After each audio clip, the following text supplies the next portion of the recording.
It might help if I turned on my if I turned on my headset, huh?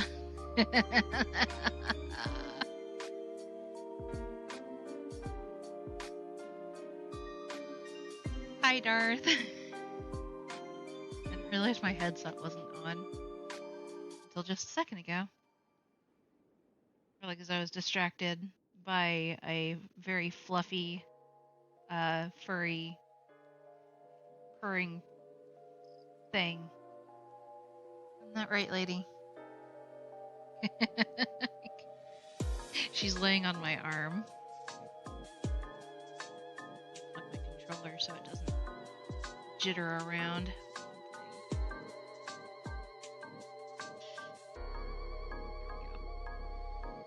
That should help a little.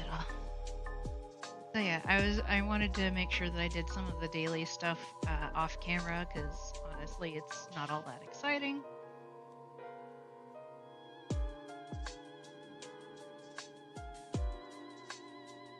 Oh, soft kitty. Yeah, you're a good baby.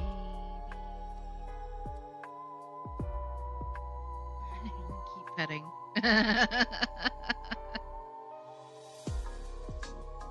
Soft kitty, worm kitty, little Oliver.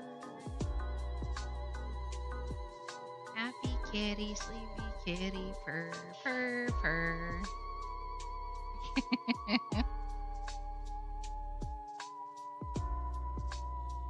Soft baby. Anyway, I have the game up. It is ready to go.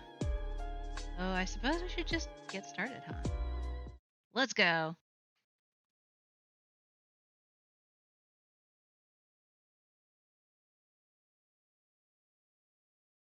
Oh, wait. I forgot to turn the sound back on. Hang on. There we go. Oh. And I happened to get another 10 chances. I'll go ahead and do... Oh. What happened? That was awkward.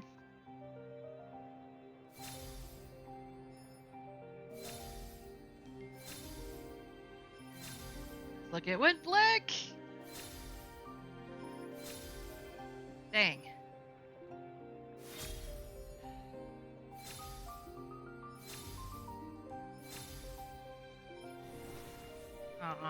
Alright. Well, I was hoping to get... I was hoping to get another part of this outfit, but I did not. I did get the entirety of this outfit, though. I guess that's something. And I got all the makeup.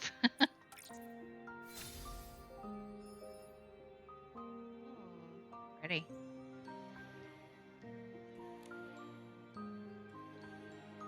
I'm trying really hard to get this outfit because I like how pretty it is. It's also like a floating ability, and you can float on this little broomstick, and I think that is so cool. Anyway, there's a lot of wish bottles around here. If I hadn't already gotten the 3 that I'm allowed a day, I probably would look at some of these, but oh well. Anyway, so last time, not only did we finish up the Golden Season story, but we also went through an intermission where we now have access to get the sketches for the Silvergale's Arya outfit, which means more story. And apparently, I need to go see our friend over there to continue said story. So, lag.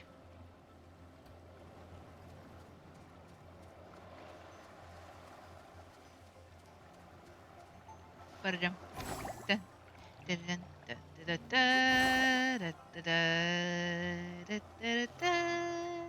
Da-da-da-da-da. Da-da-da. Why do you have to be on this rock out in the middle of nowhere? Okay. About Thoughtseize Stars, Mirrorland, out bloody outfits. Do you want to see me though?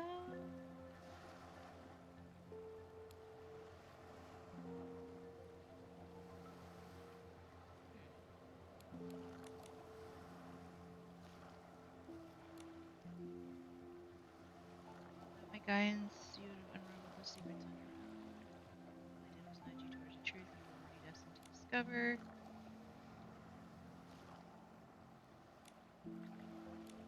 Huh. Okay.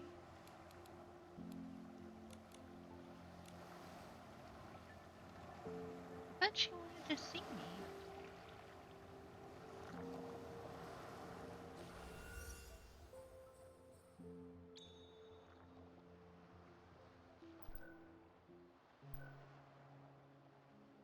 She's mad because I ignored her. Like, you left me. Hi, fat cat.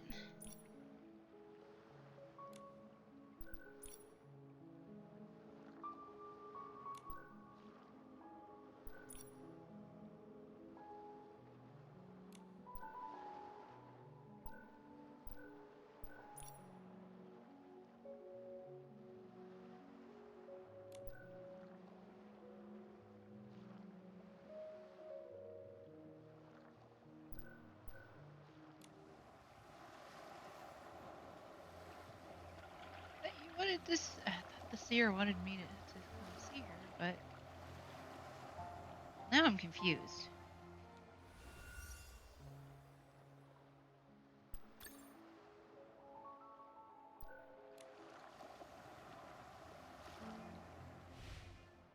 Are things my favorite skin stealing maid? I don't steal skins.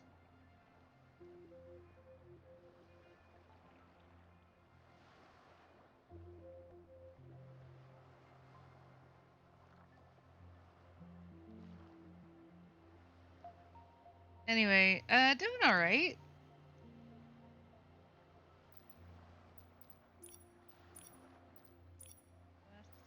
Well, dang.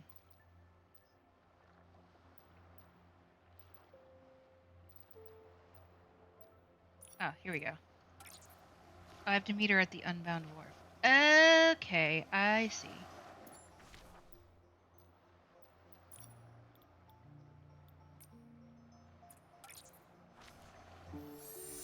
She's just hanging out here, but apparently she wants to meet at the wharf instead.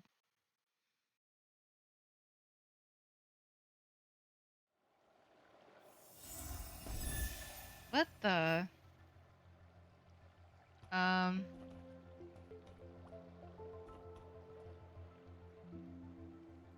Huh.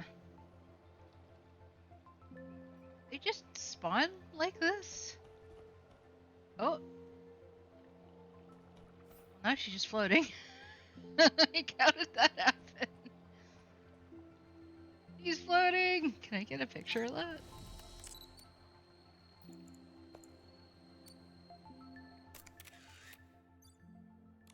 Perfect. Nice. Anyway.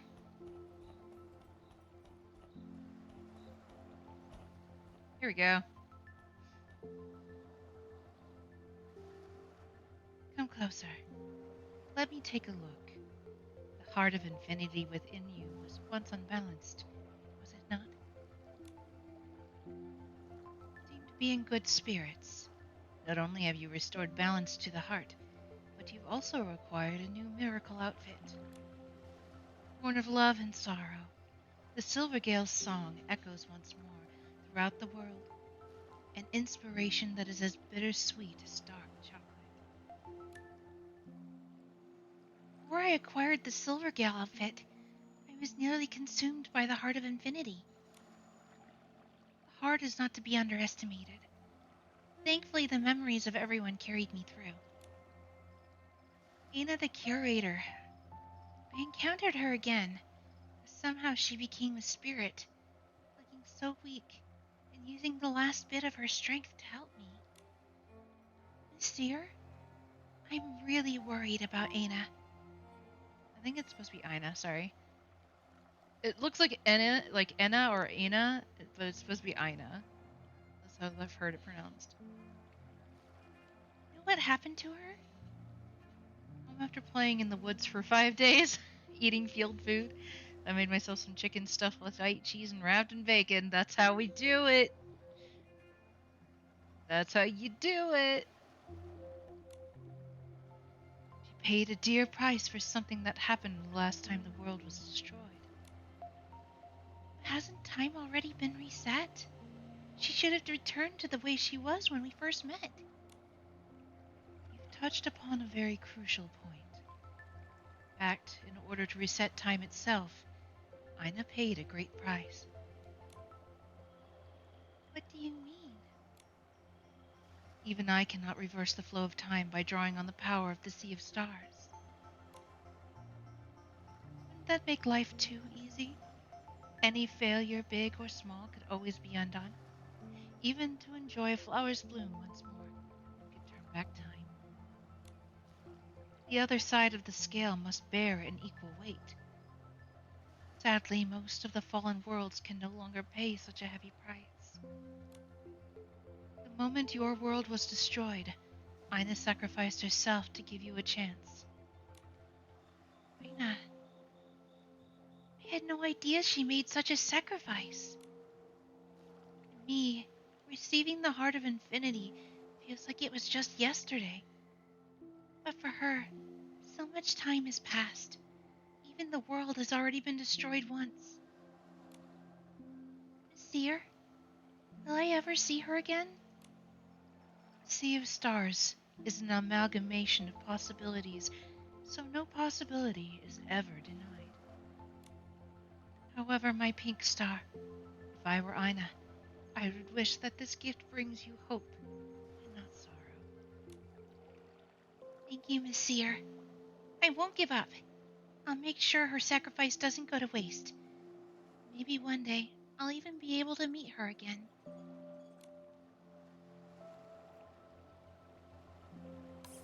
Sat down with my cats and we ate and ate, and so now we're sitting in the sofa with the phone wondering if we might have overdone it.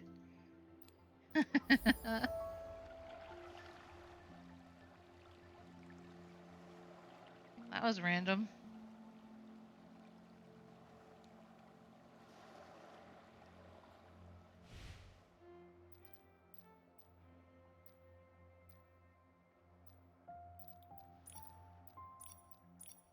All I got are random quests now.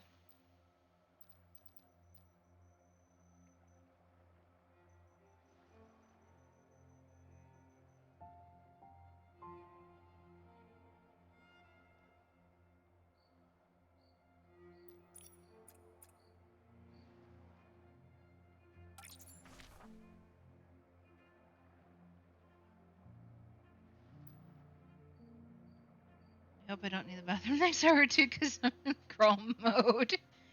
Oh boy. This everlasting cool and full throttle.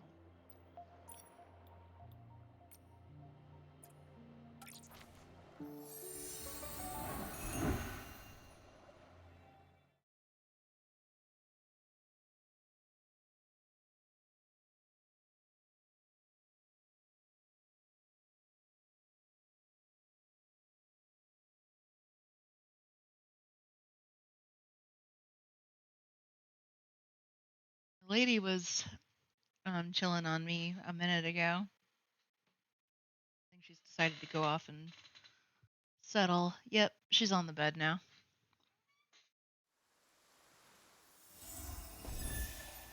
Rain.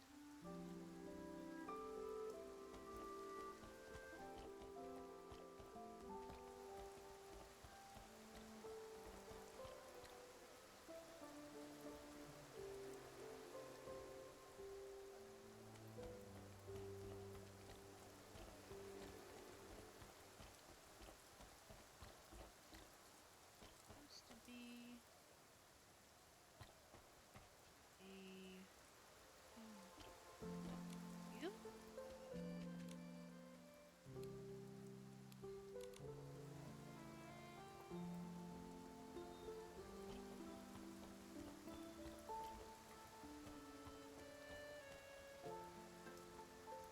Leah?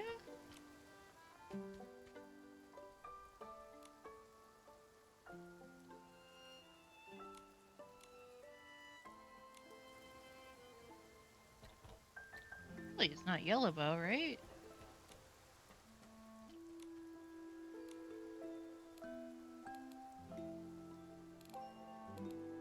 Karina?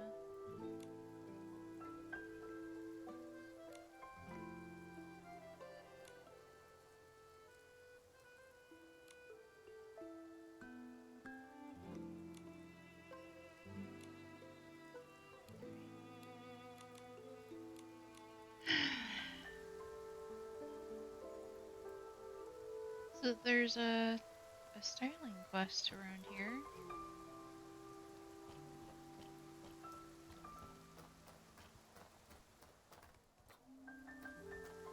Maybe... Really, they're not on the roof. Sorry, Pabri. Okay, no. They're on this side of the building.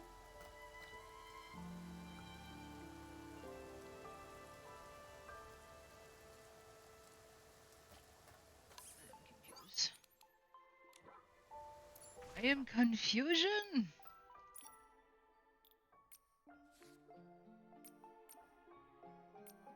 Pilots are on the lookout for creative minds to exchange fashion insight. Okay, it must be inside Bibkins. Okay, yep.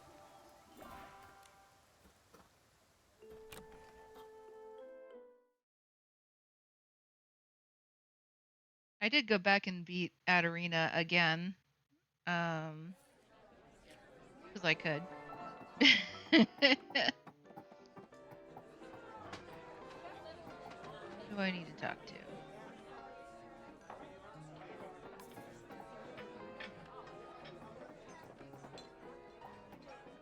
You?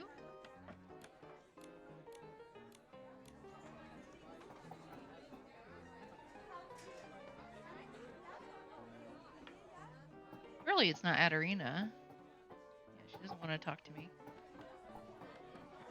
Guys?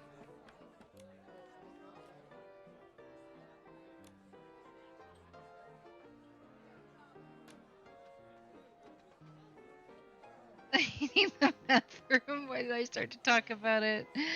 You, the Mission Impossible music. Oh no.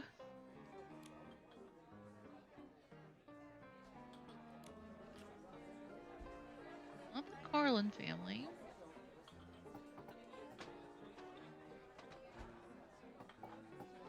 It's at a specific time.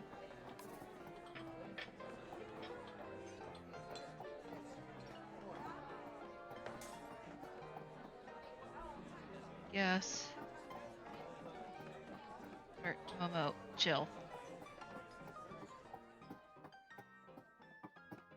Okay, he's coming with me. Good. Guess it's really not that important.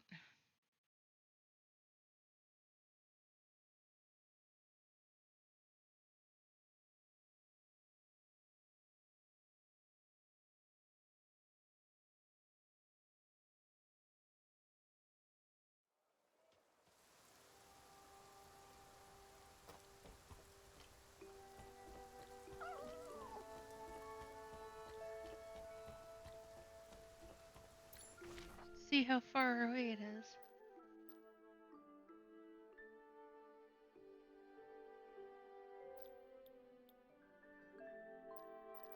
There we go.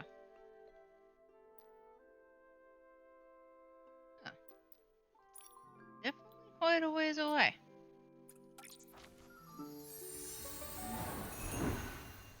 Take on a dungeon.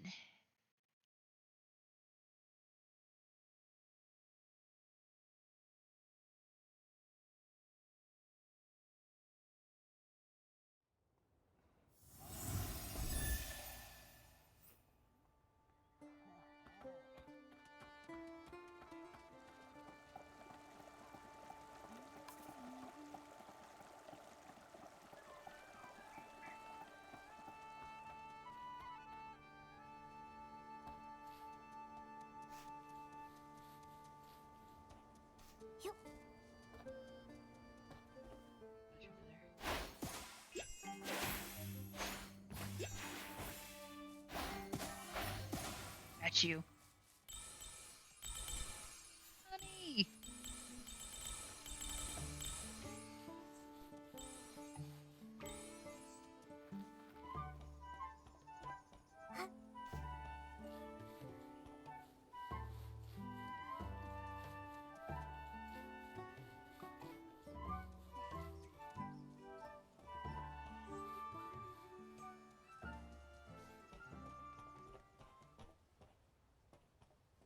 Down.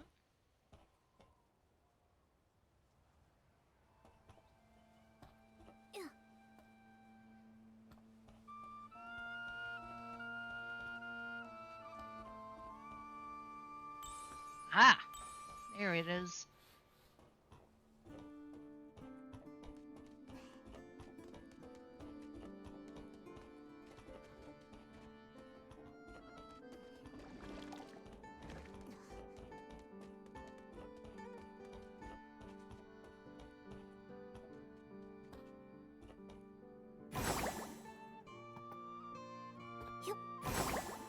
Hello.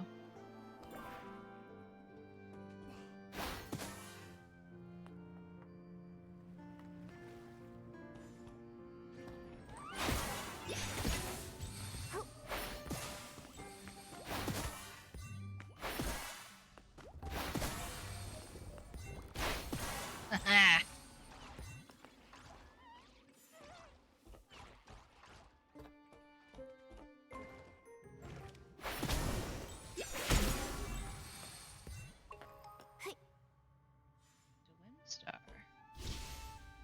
There.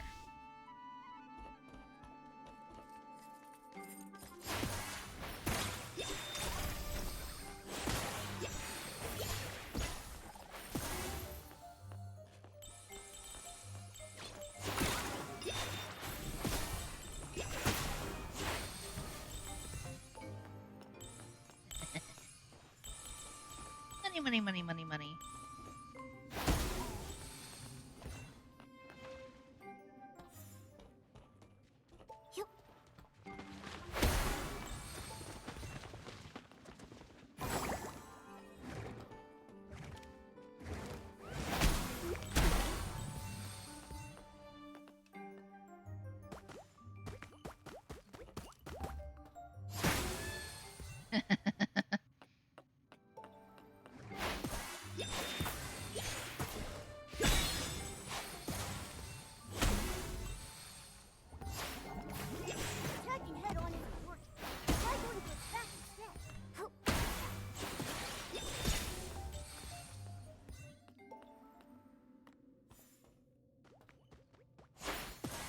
Gotcha.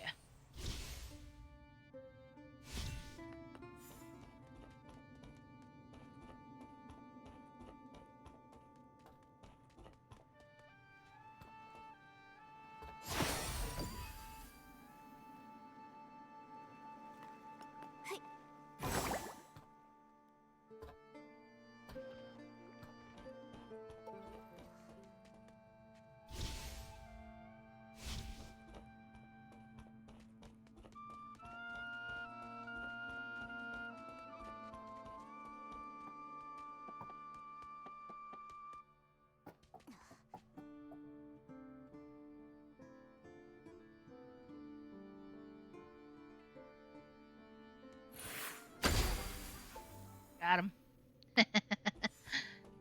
There we go.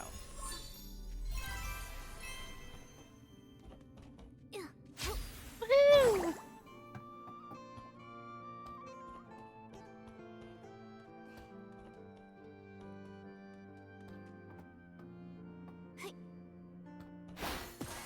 Attacking head-on isn't working. Try going for its back instead.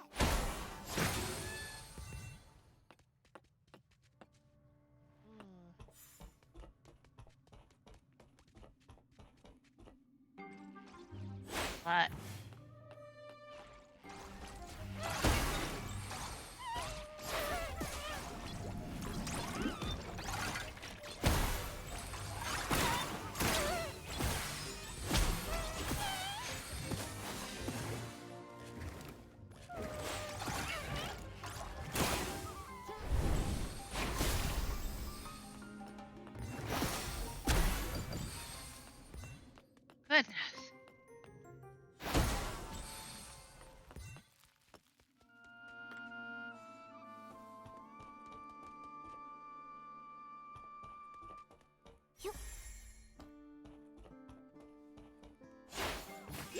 so many.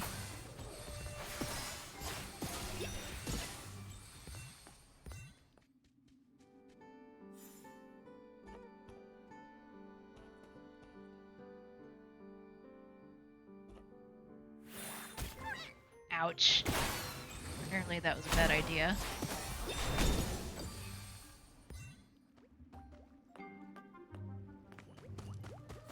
No! Dang it! Ah!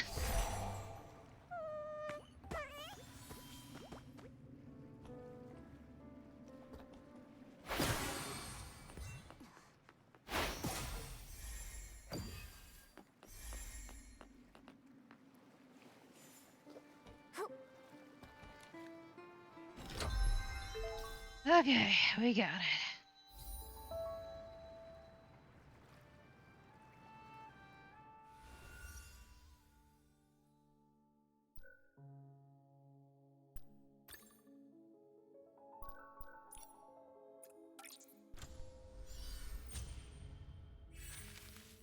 Unbridled growth.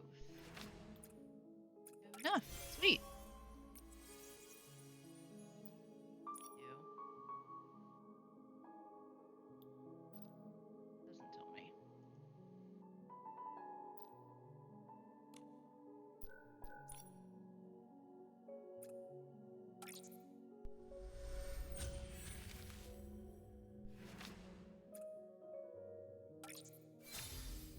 Random sketch.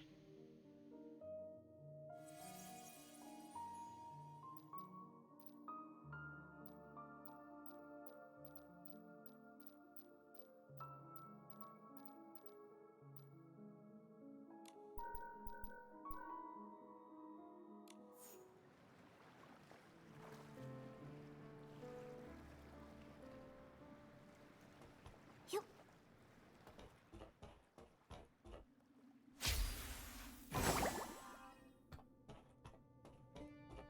That was a fairly easy dungeon to get through.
Okay. So that's true.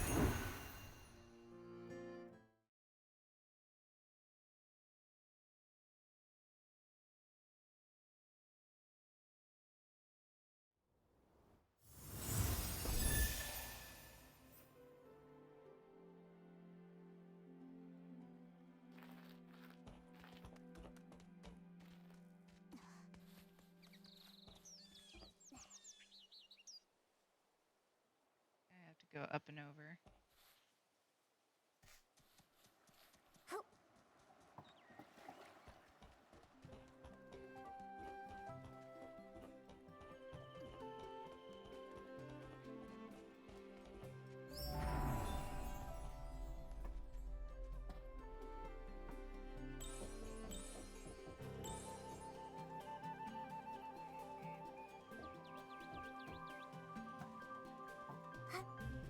You.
I gotta find something vaguely star-shaped.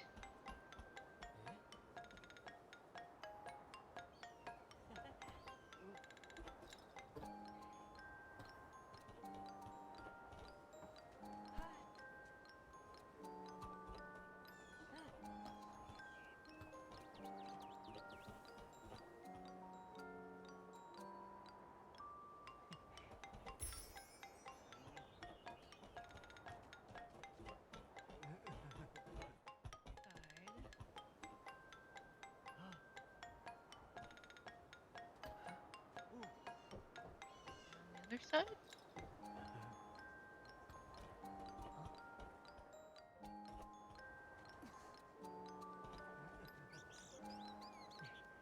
Ah, right there.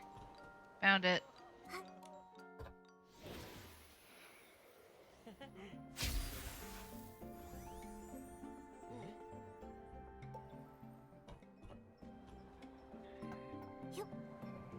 Wink.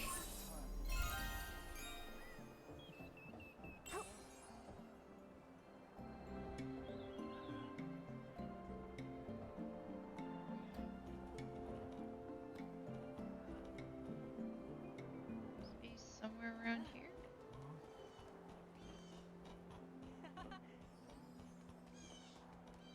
Let me down a little bit lower. Oh. Oh, gotta keep two of them.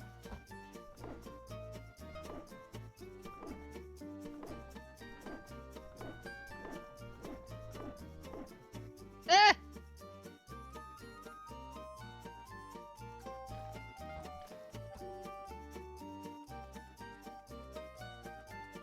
Maybe this one?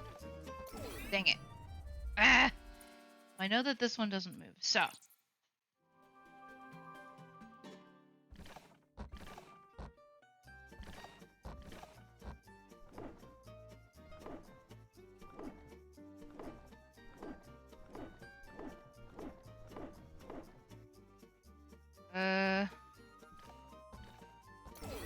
Frick.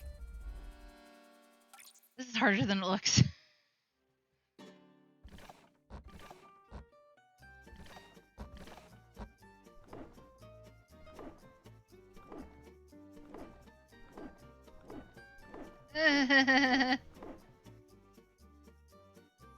They're moving too fast.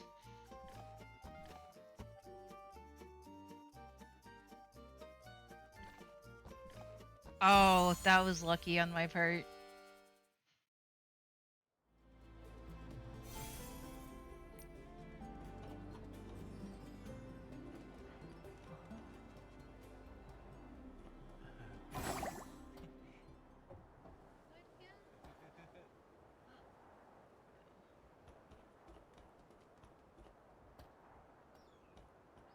Down a bit. What? Not what I meant to do.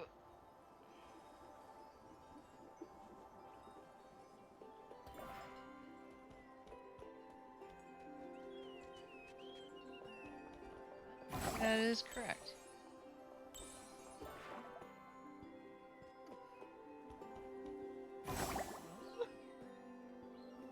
Oh! Found it.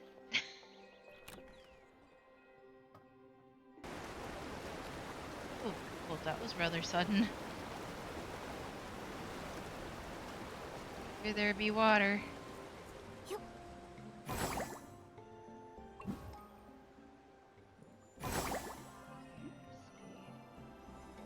Uber.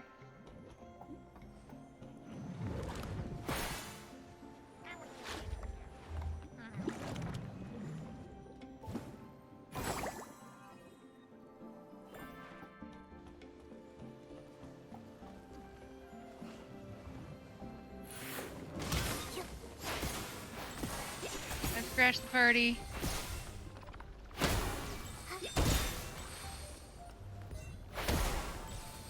Aw, yeah. That was easy.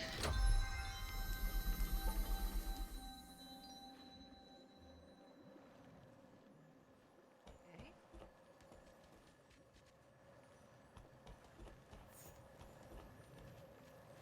Oh, the one I was looking for, apparently.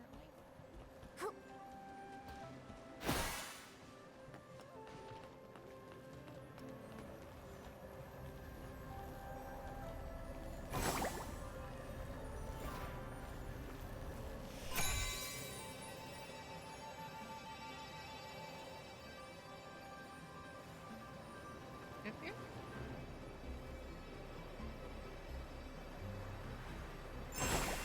Okay. Well, that was weird.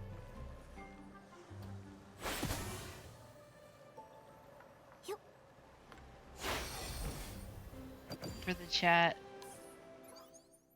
I wouldn't use the bathroom and let it air out for an hour or two. Oh no. Wait, sounds like you need Odoban.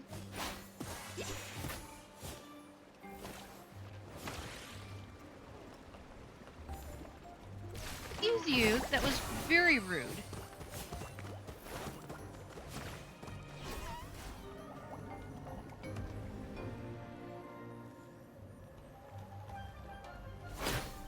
Dragging head on isn't working. Try going for its back.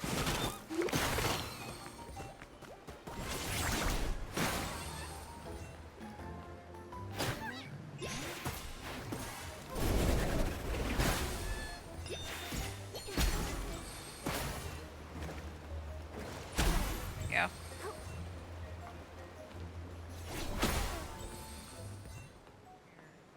Ah.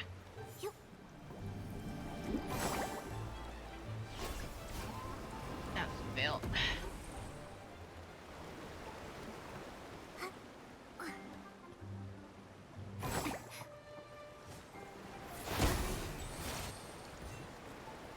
Phew.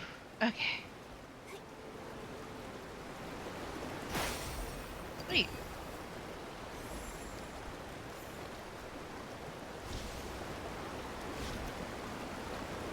Look.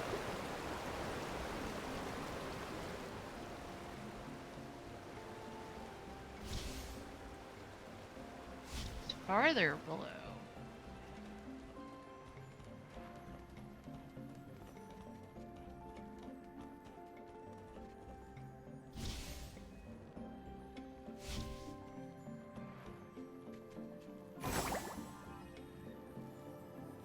There, but I'm on the wrong side. Okay.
There.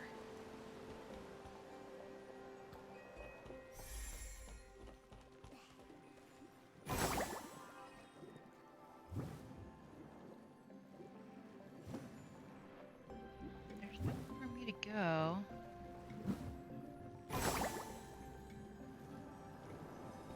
I have to continue.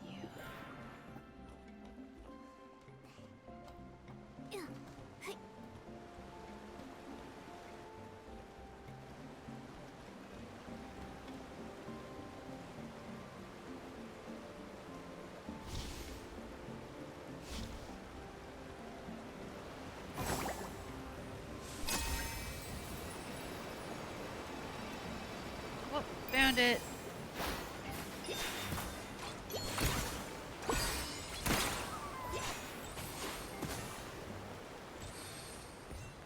Here we go.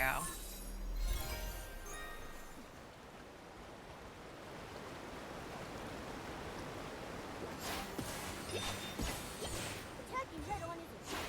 Try going for its back instead. Now's your chance. Finish it off.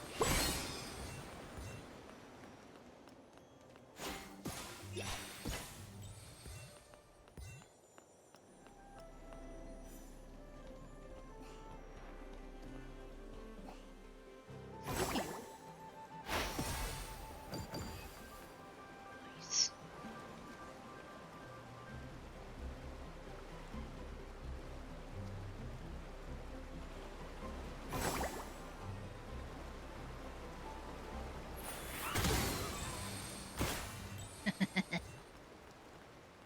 Nice.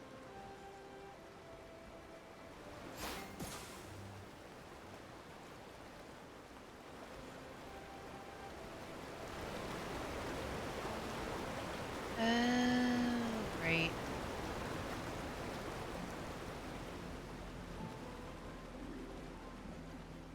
Oh. Well, at least I know where I need to go.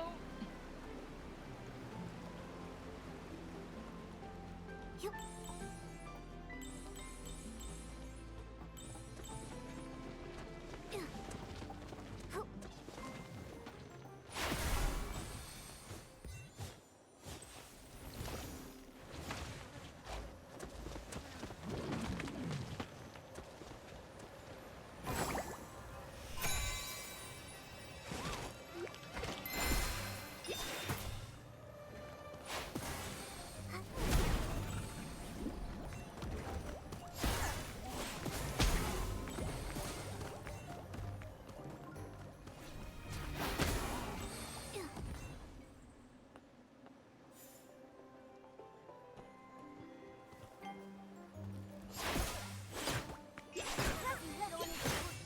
Try going for its back instead. Now's your chance. Finish it off. Gotcha.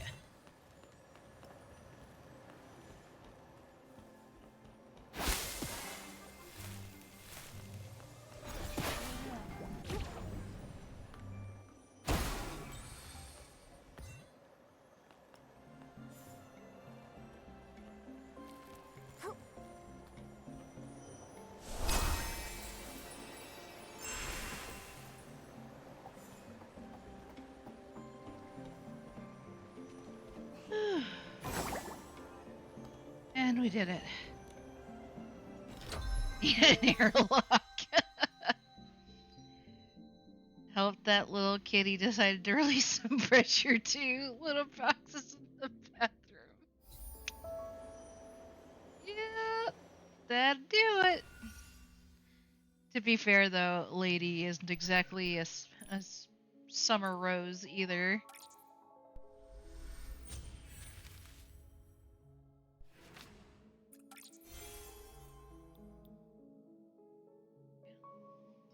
Hold the charge, then release a ranged purifying orb, increasing range and speed by 50%.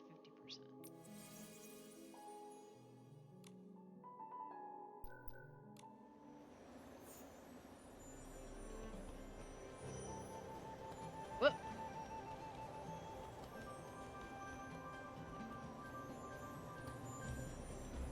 My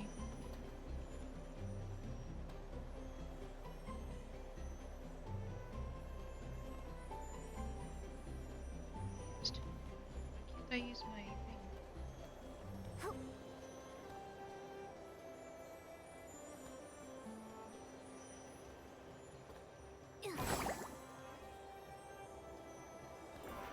am so... Why can't I use my thingamadoo? Oh, well. It allows me to do that. There we go.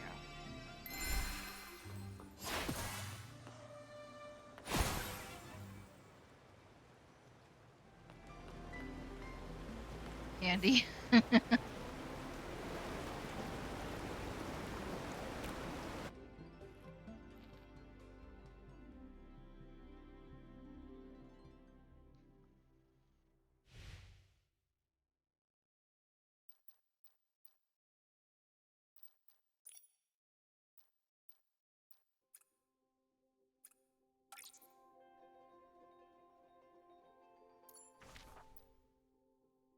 Yeah.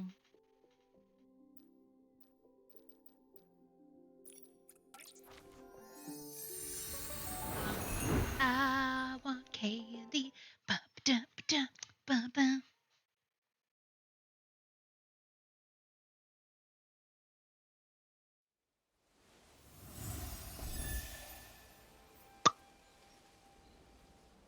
Just have some very nice flavored decaf coffee.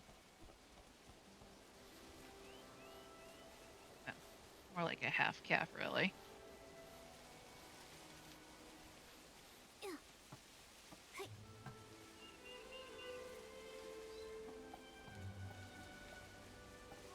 No.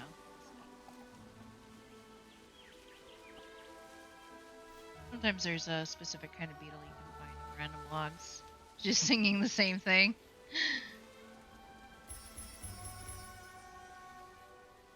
La la.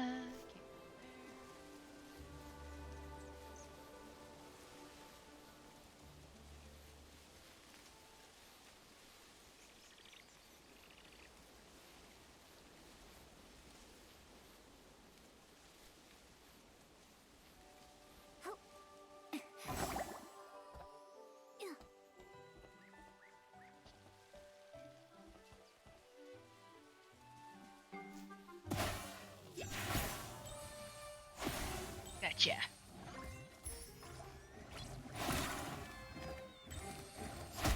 Attacking head on is a bit. Now, try going for the back instead. Got you.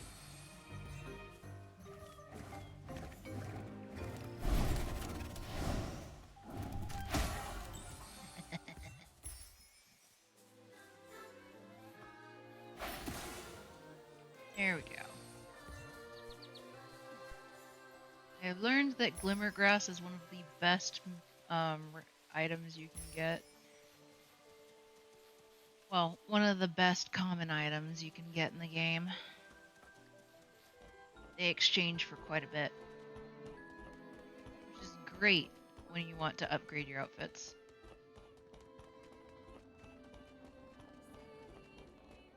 I think the only major problem is that they only grow in the wishing pits. Try going for the back instead.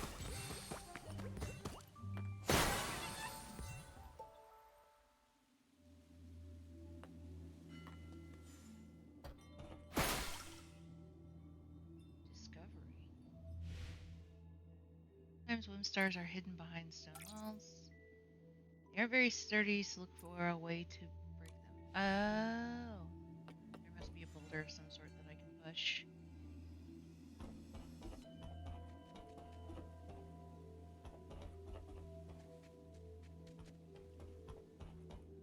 Good.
That was really dumb.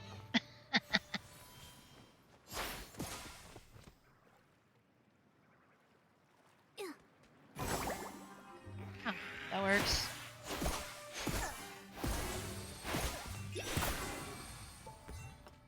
Ooh, okay, that's different. I'm... Looks black. Maybe it's not supposed to look, or maybe because of the lighting it just looks black. I don't know. I don't know.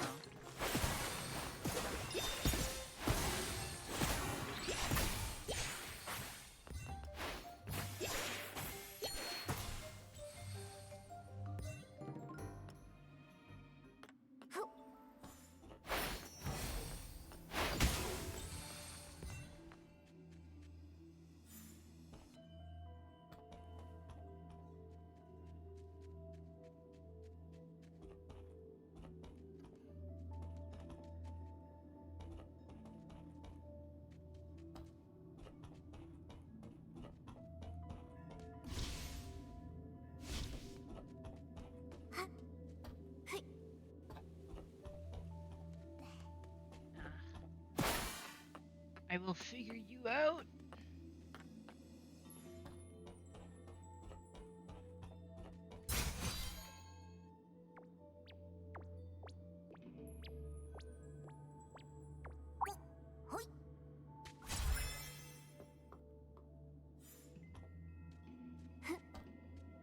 Oh, right.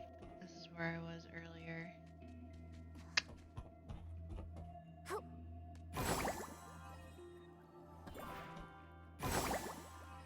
course.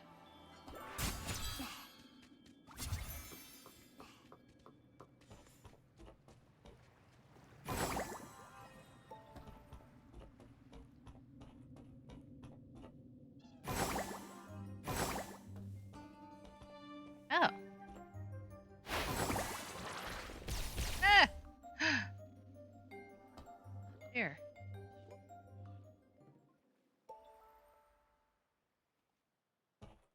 Just a second. There we go.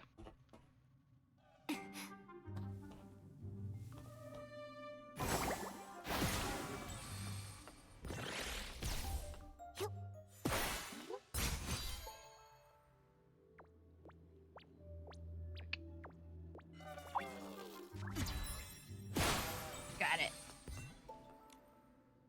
I think it's just the lighting that makes it look darker than it actually is.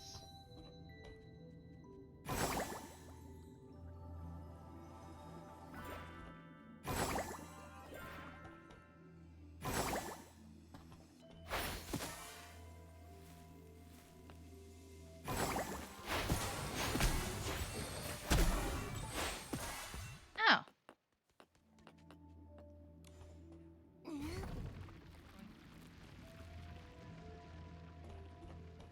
It actually does anything.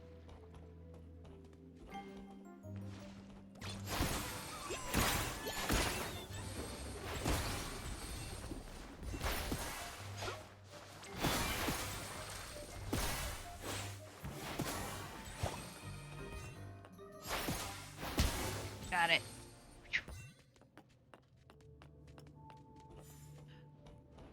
Star. Beam. It's just a whim away, a whim away, a whim away, a whim away.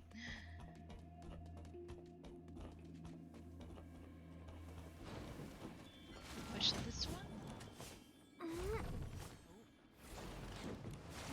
That one.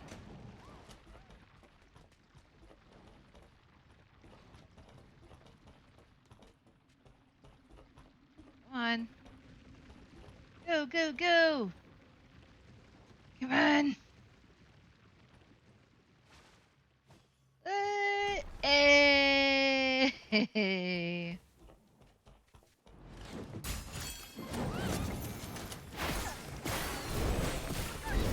Oh, jeez.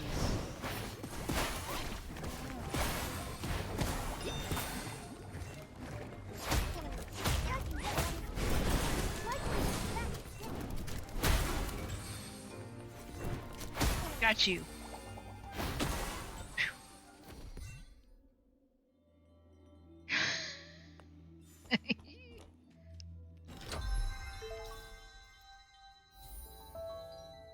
Yay! Can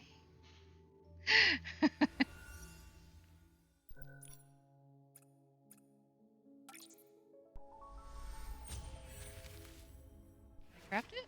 I can. I have the technology.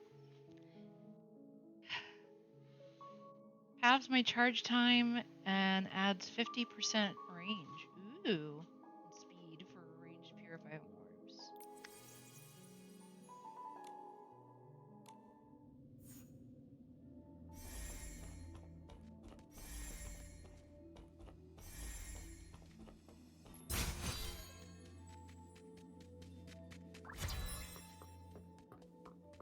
Here that I actually be interested in. Doesn't look like it.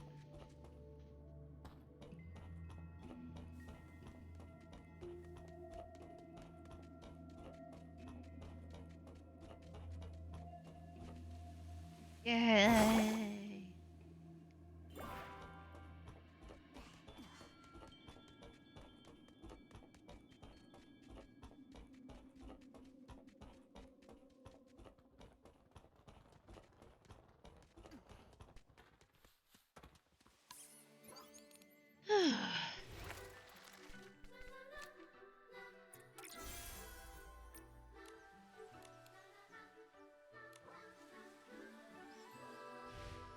Alright.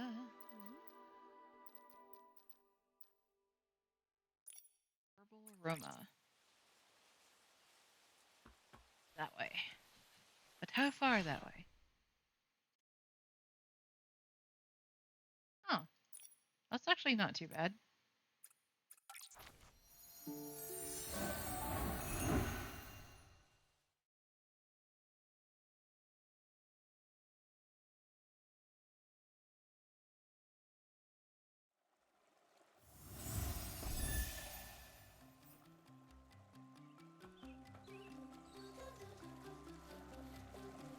Actually, I didn't realize it was quite that close.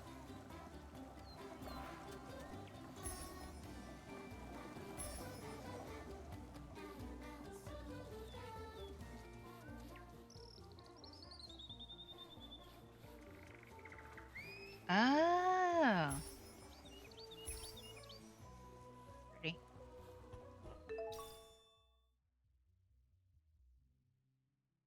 Oh, I got a new seed for my home area.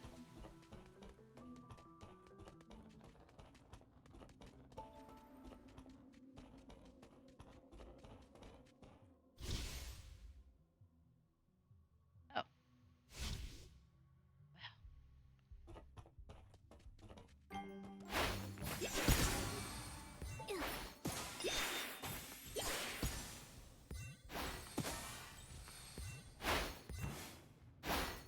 gotcha.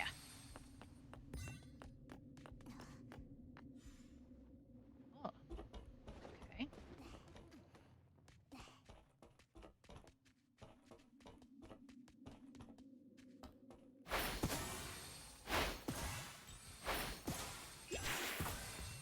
Get to ambush them while they're asleep.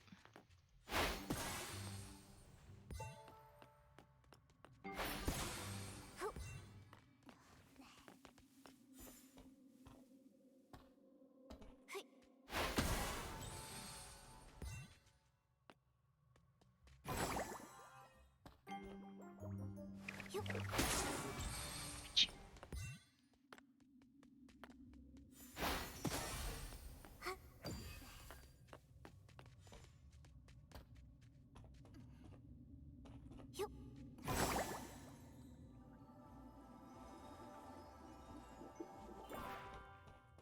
This way.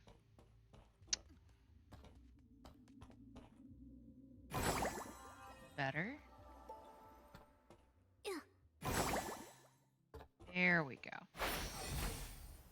Perfect.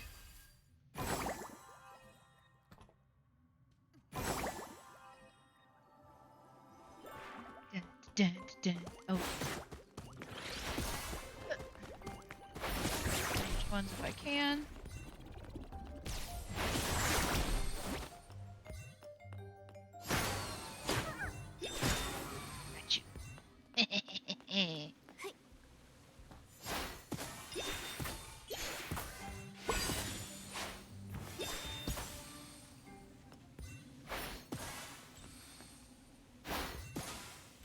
Beautiful.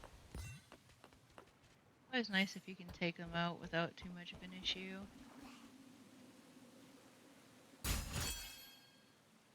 Alright, Momo. Ready? Nice. Good job.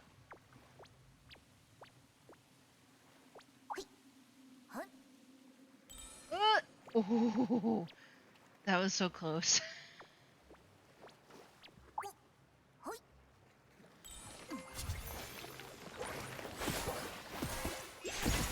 How did that not hit you first time?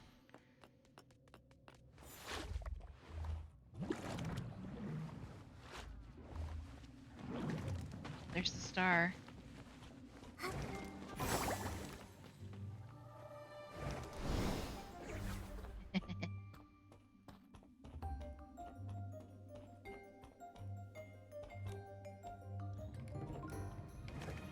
Oh. Ah! That was so close.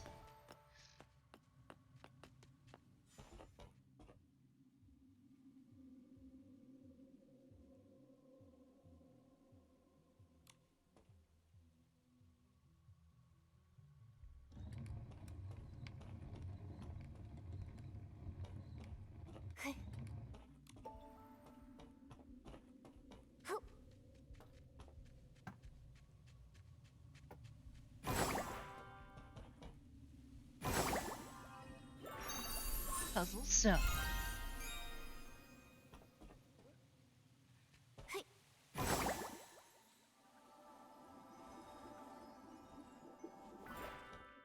Probably deal with everyone down here first.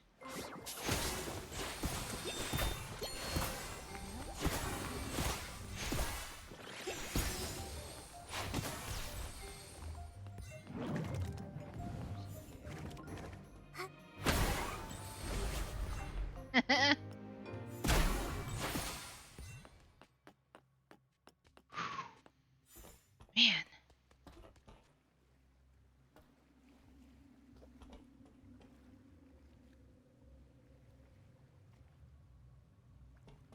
Can't.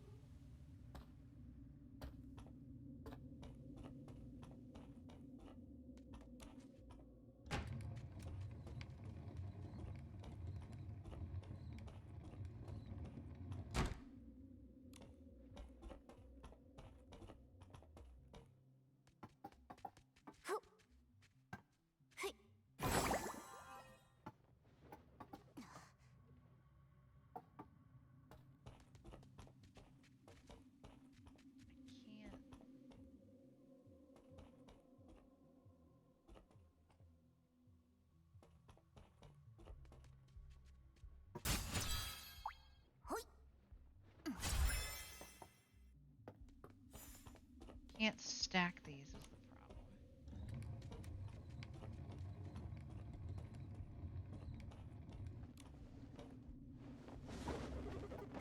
problem. So I'm kind of out of luck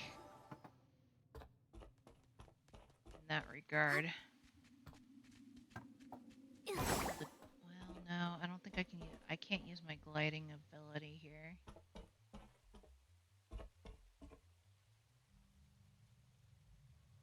It's too far.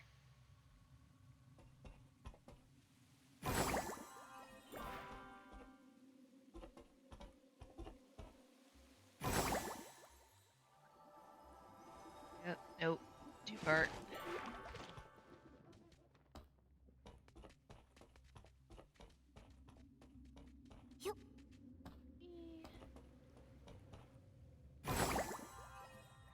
Oh, I think I almost had it. Okay, let's try that again.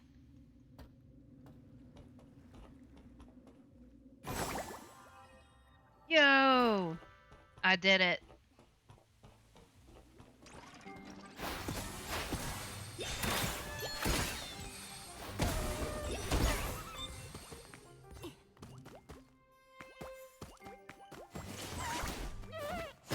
Got you.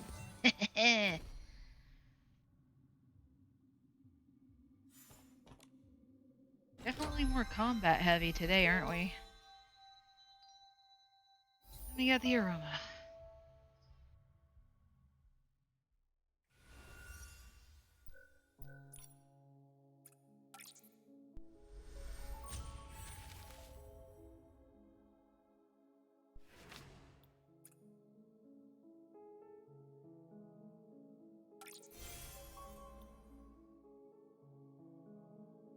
Halves charge time for seeking purifying orbs. Nice.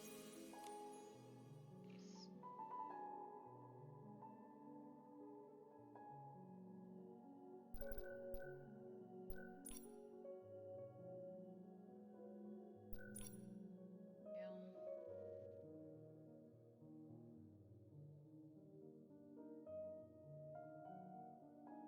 I'm going to need a lot more money, aren't I?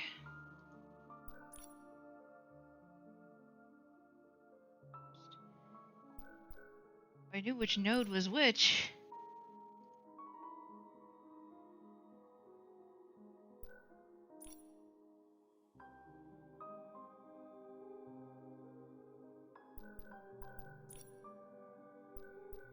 Node, previous node.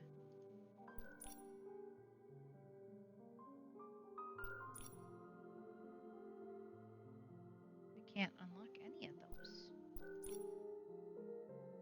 Not available in this version? Eh?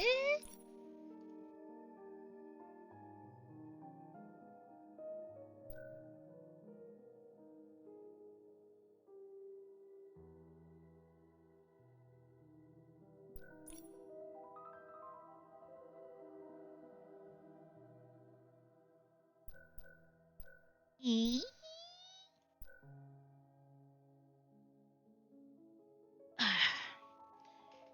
Adjust for a second.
Well, I did the interlude chapter.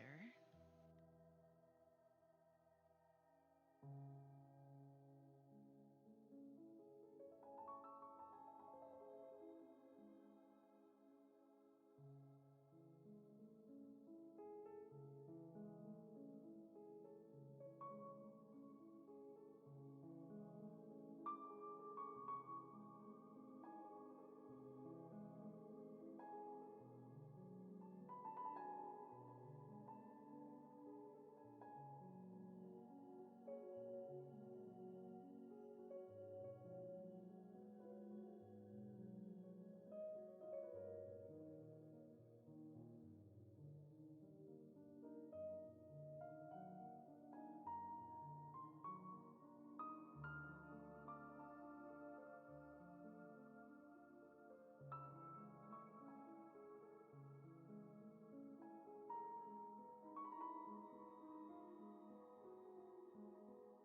Maybe I just need to collect the amount of money that it's asking for.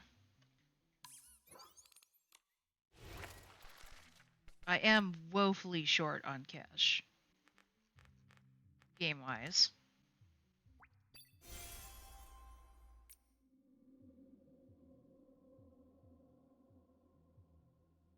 I love these cute little sketches. They're so adorable.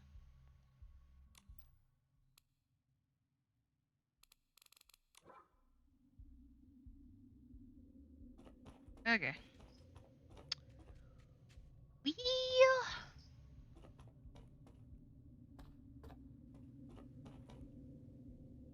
Yup.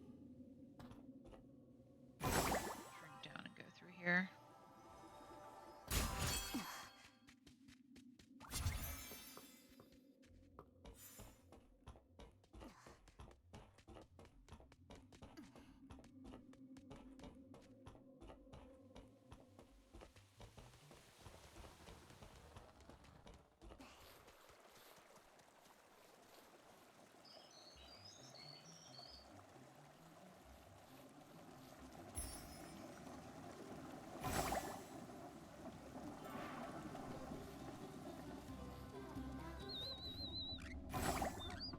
Thing is that there's a crap ton of money just laying around because apparently people just drop it.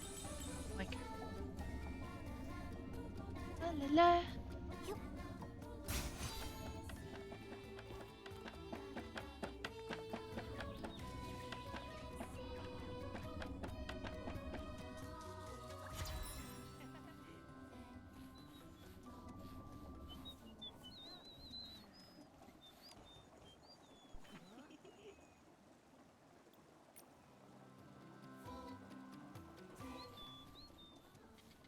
Yup.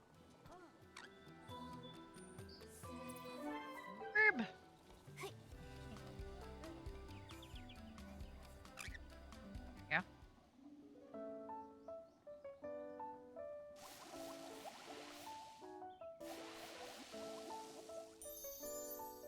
Aw.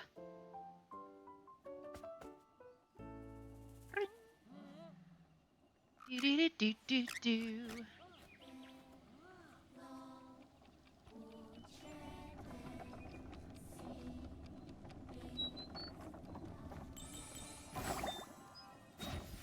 Woo!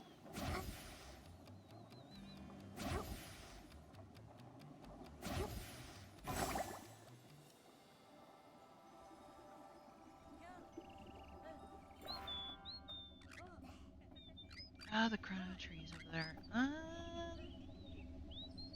I kind of want to wait till night so that they turn into stellar orbs. Well, however, collect more lemongrass. Or have too much of that.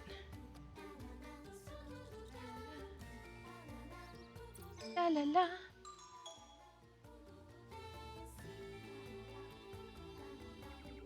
La la la. La la la.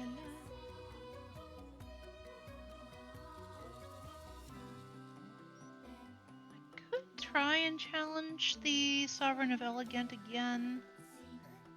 Although last time I didn't quite make it to the perfect one.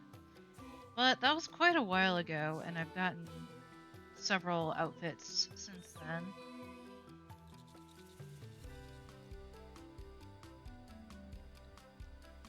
And new Eureka's, of course.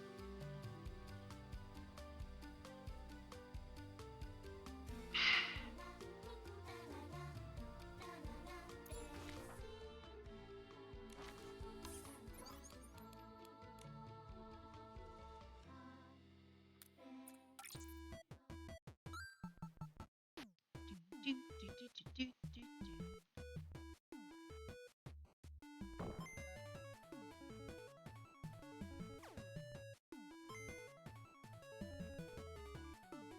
Do, do, do,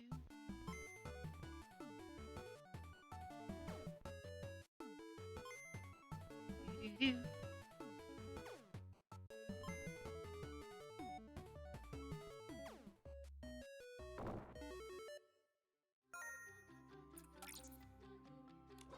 There we go. Hello, fruit.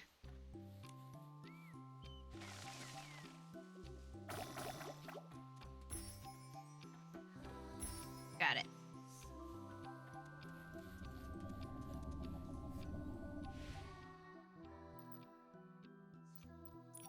Love with dolls. Go talk to Ramada.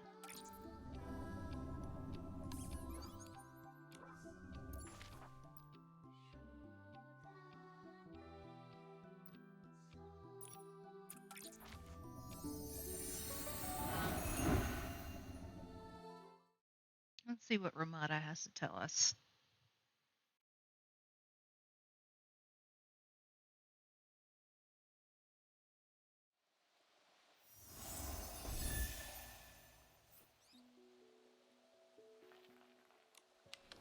We got here. Interesting. We got here. Oh, that's cute. Her username's Piffle. That just reminds me of was it Piffle Princess from Clamp.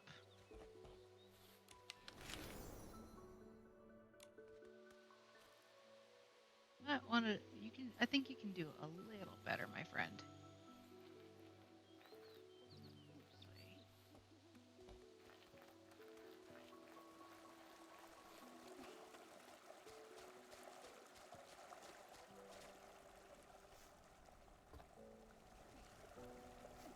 Ooh, this one might look neat.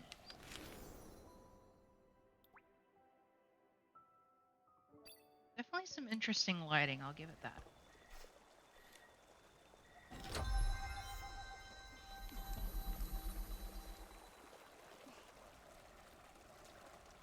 She might be up in the tree. Maybe not. Nope, definitely up in the tree. Okay. There.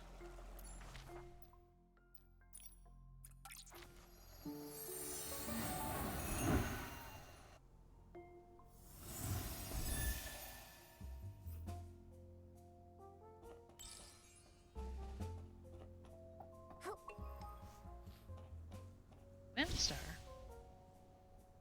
Oh. That's farther down.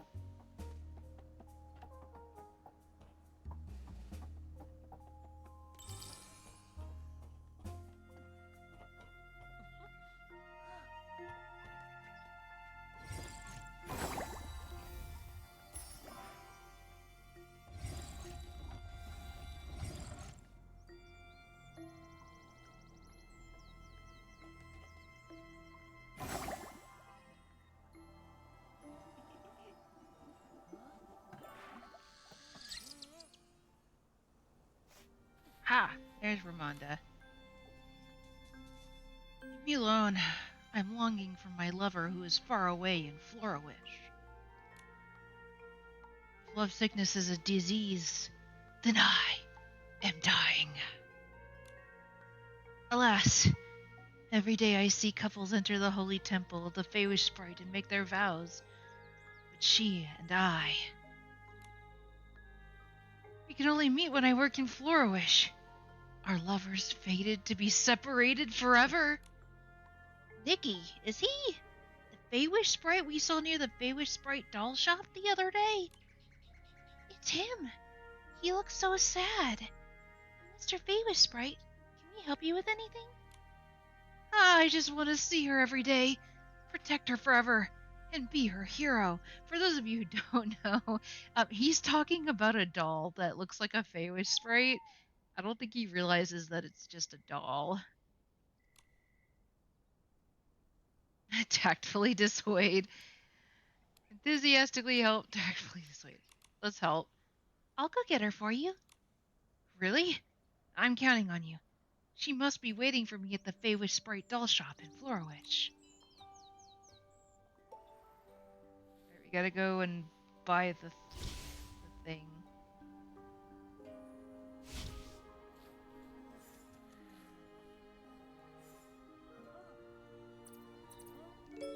first.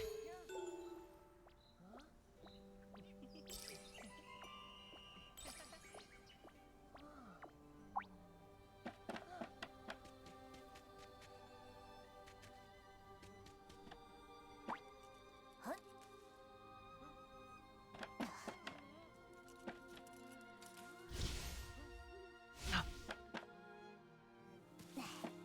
That area. How do I get to it? Okay, can I do a ground pound? No. Just Nikki. There we go. Got it. Alright, back to Flora Wish.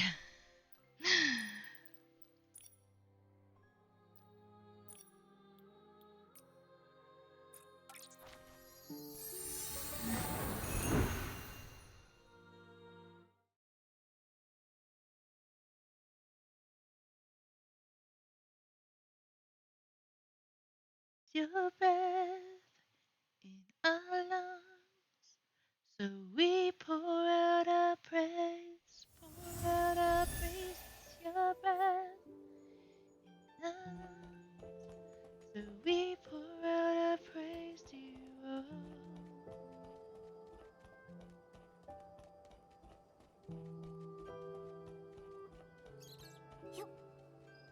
Come back during the day, though.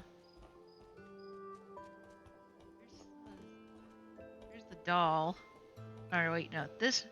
Here's the doll. Alright, yep. I'm probably gonna have to. I gotta make it daytime again. Here we go.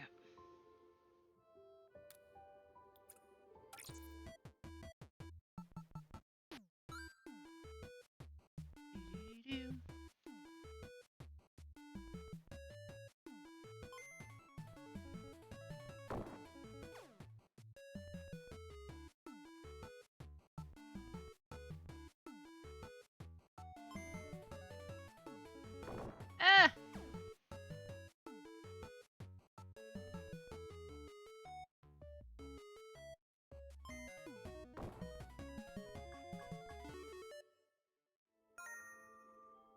Admittedly, I'm not very good at that particular minigame. Welcome to the Feywish Sprite Doll Shop. How can I help you? Hello, I want to buy that Feywish Sprite doll over there. Oh my, that's a display model, but if you really want it, I'll sell it to you for 500 blings. We got it. 500 blings.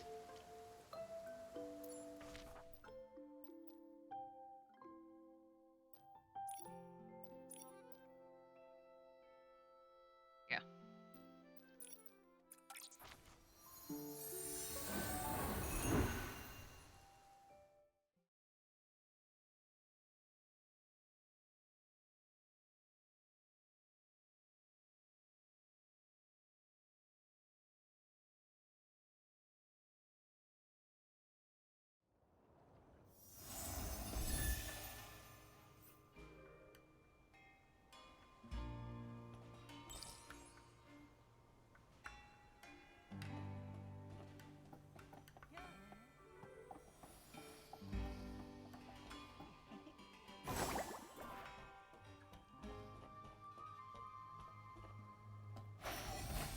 I miss you.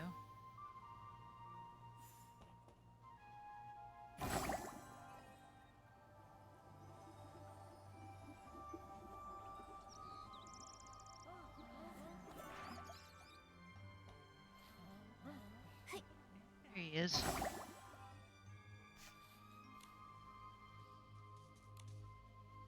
Hey, hey, hey! Guess who we brought back? Oh, Wishing One, don't tell me. You actually brought her here? Of course. We don't want you two to be broken-hearted. Kind humans, you have reunited two lovers. I don't know how to thank you. This is to show our gratitude. Please accept it. And he just leaves her here. Ramonda, come back. You left your doll. That is a cute doll, though. He owes me 500 blings.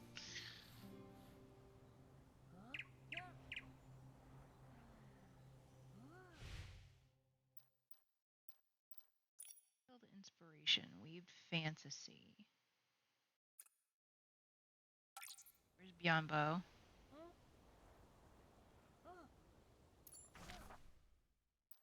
Oh, not that far.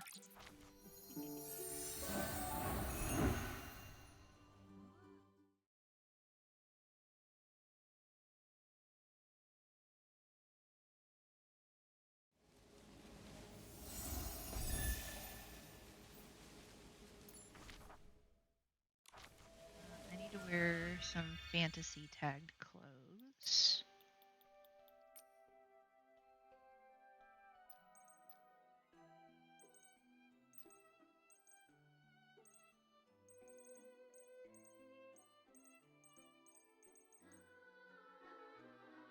Oh, well, thankfully that's one thing out of the way.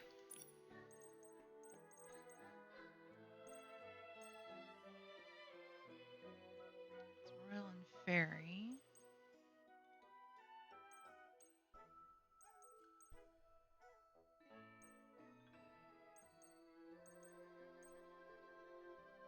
Playful fashion.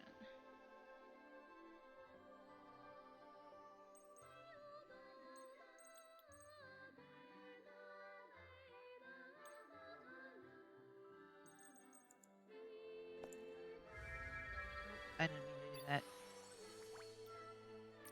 Go back. Oh,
let's see. We need fantasy.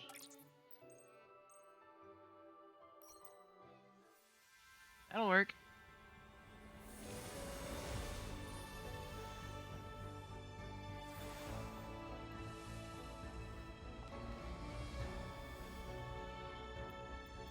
Is to whatever I want.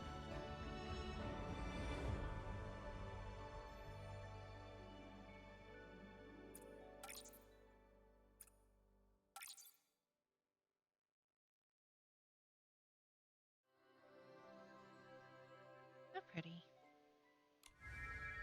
Okay, so this should work.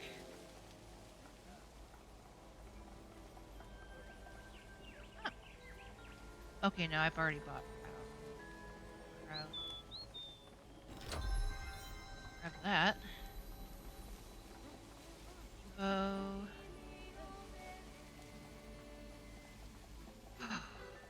Hello.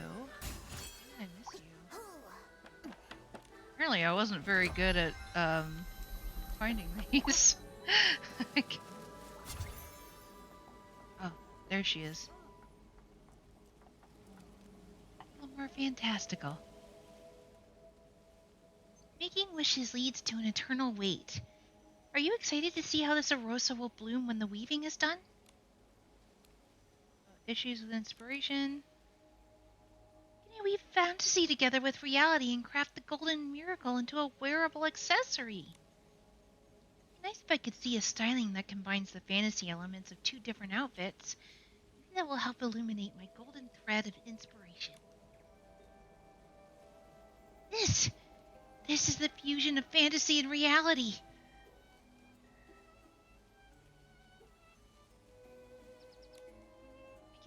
now. This is the guidance of the wishing one. Yumbo quickly sketches a design for the Orium vase pendant. Thank you for illuminating my golden thread of inspiration. Now I can wear it close to my heart at all times. Please take the sketch. May his belief and words of wisdom be with you always. By the way, I heard there were other Feywish sprites like me, trapped for lack of inspiration in the Wishing Woods. I believe you can bring them some new ideas as you did mine. Yay! Bottle of Truth.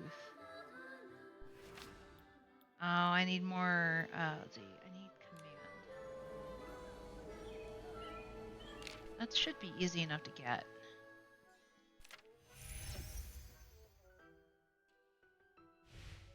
Let's see, command. Do a quick challenge.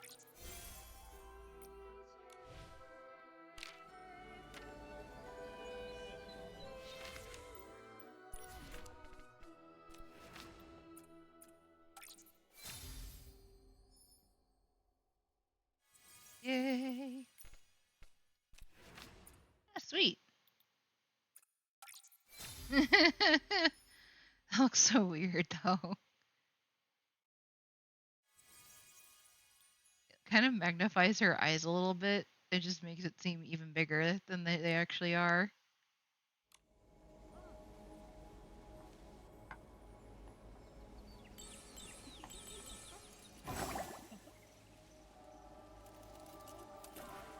Man, I missed so many of these little chests.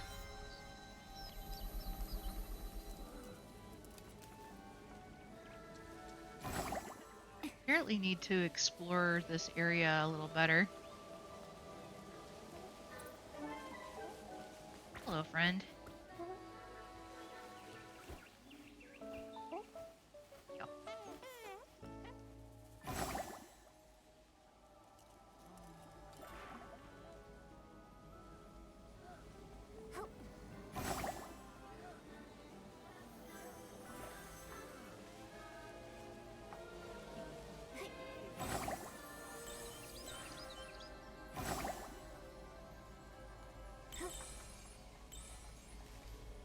Always good to have more blings.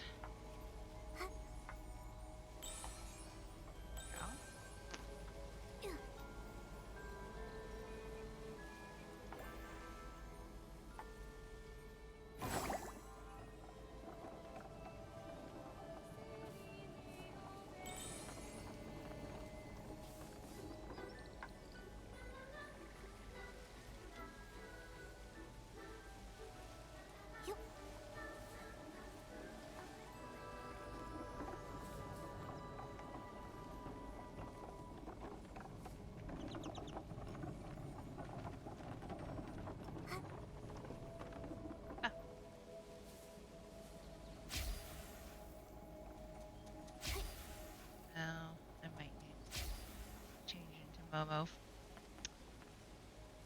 I'm just a tad too heavy. Yeah. Where does this go to?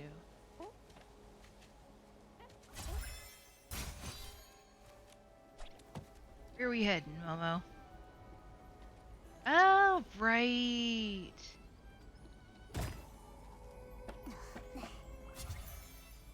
Forgot you could get up here.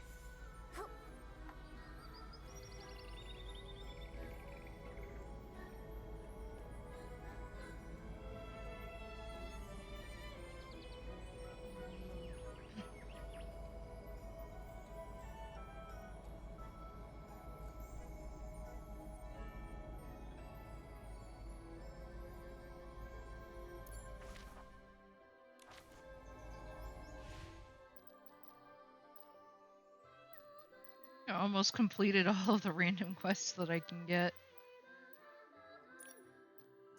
Kind of sad, really.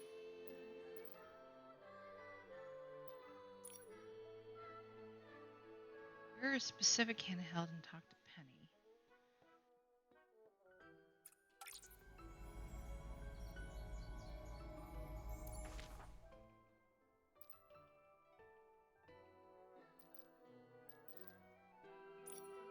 There's okay, so there's new quests available. I just haven't gotten around to it yet.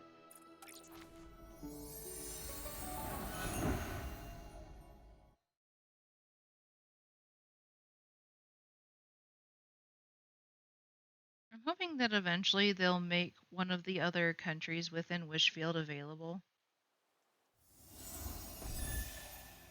Because I don't know about you, but I would love to visit the, Linlang.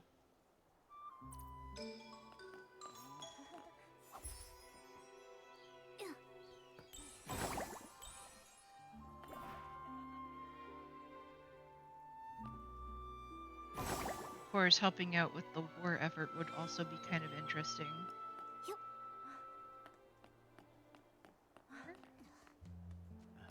Is it you?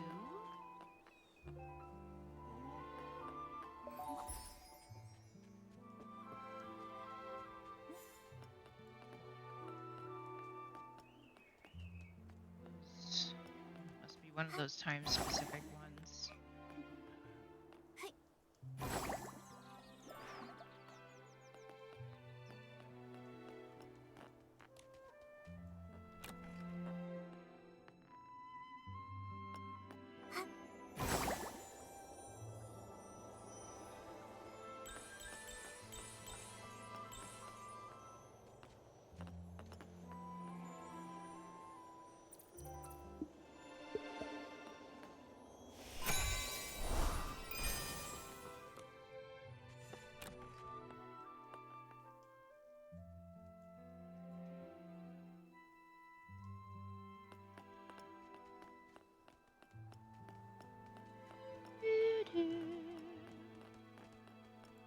Exactly where I was.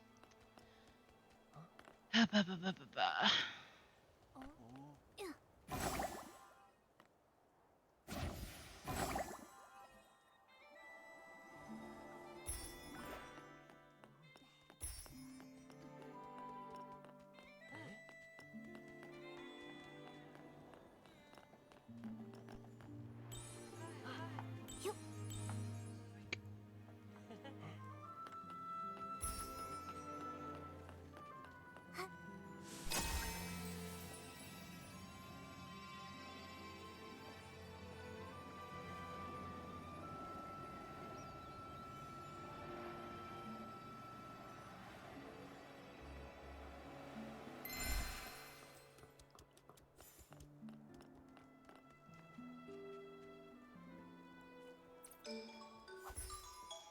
we go. Collecting spiders to make a second outfit for the Wishful Rosa.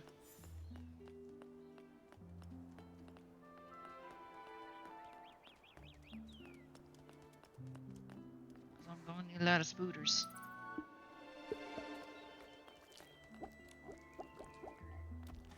Let's go. Yeah.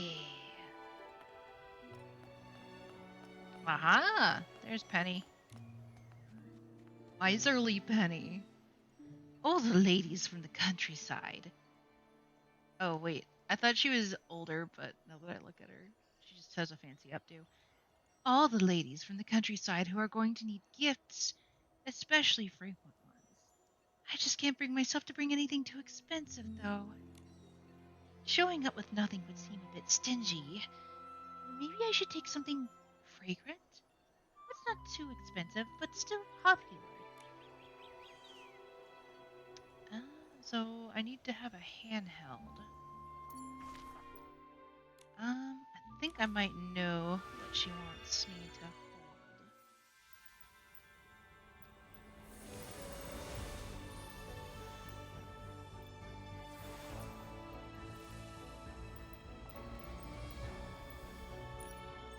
First,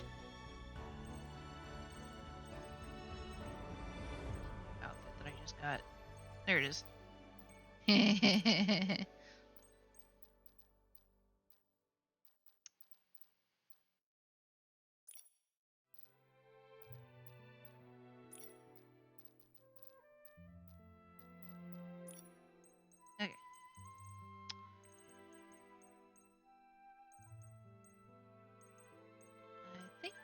she means.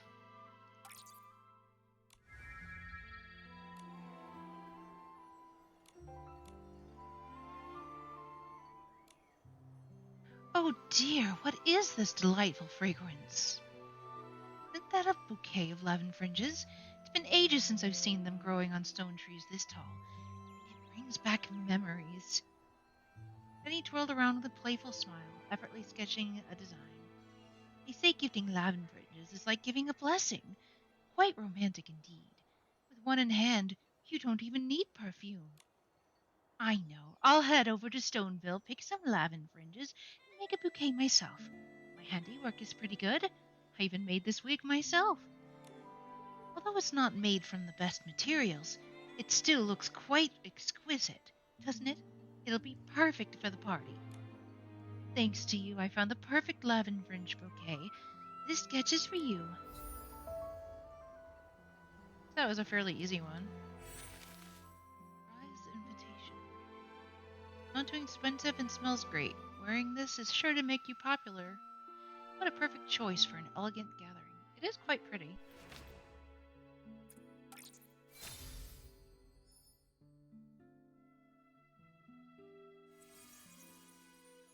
Awesome.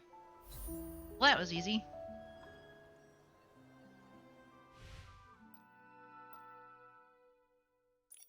Perfect pair.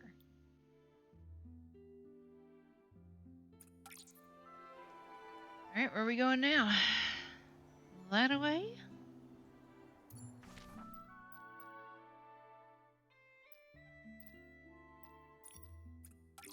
Okay, towards the mill.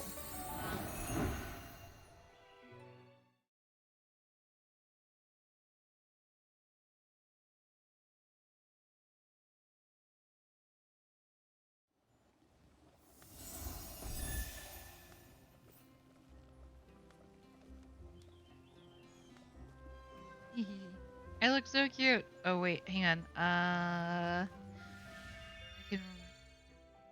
Although having the lavender fringe bouquet is actually quite cute. Um, there was a specific handheld.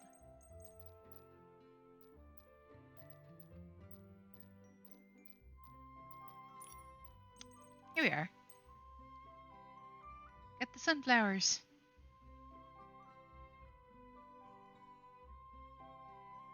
I don't know. I kind of like the lavender fringe a little better almost.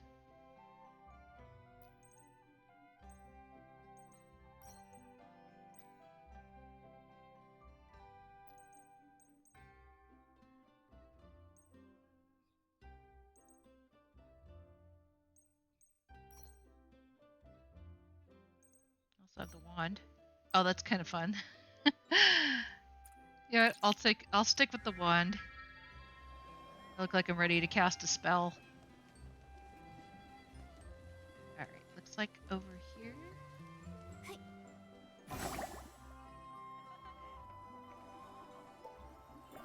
Ah! None of them are suitable. What should I do? Can't get any work done like this.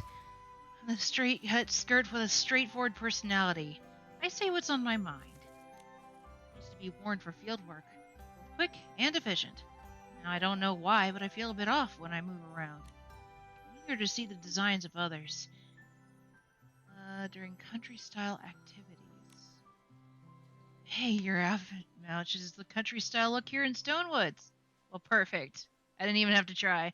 It's both stylish and practical. I used to tie a belt for work in the fields. It's so comfortable, just like your outfit. I'm not used to those fancy belts. A simple linen rope will do. It's a perfect fit since I made a linen myself. Feels like it was meant to be. This is much better. Thanks for the inspiration. Please, take this sketch. Well, I didn't realize that that was exactly what I needed, so. Oh, that's pretty.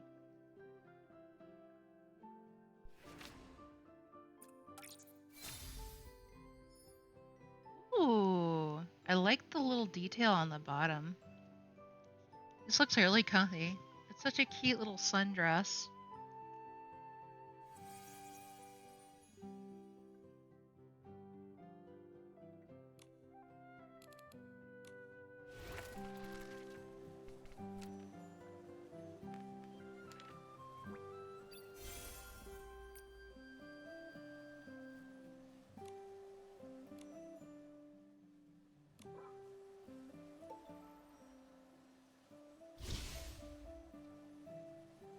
Oh.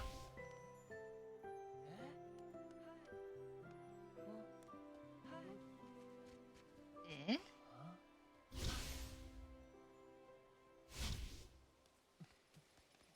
Oh.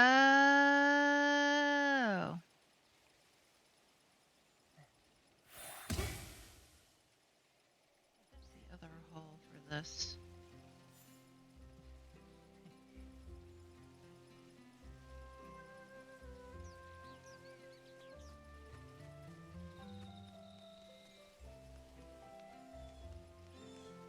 There it is.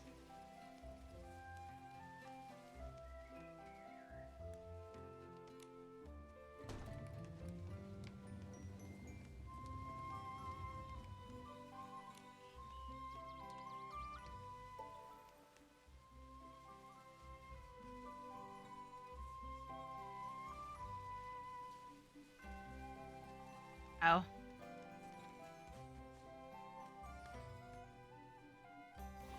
There it goes.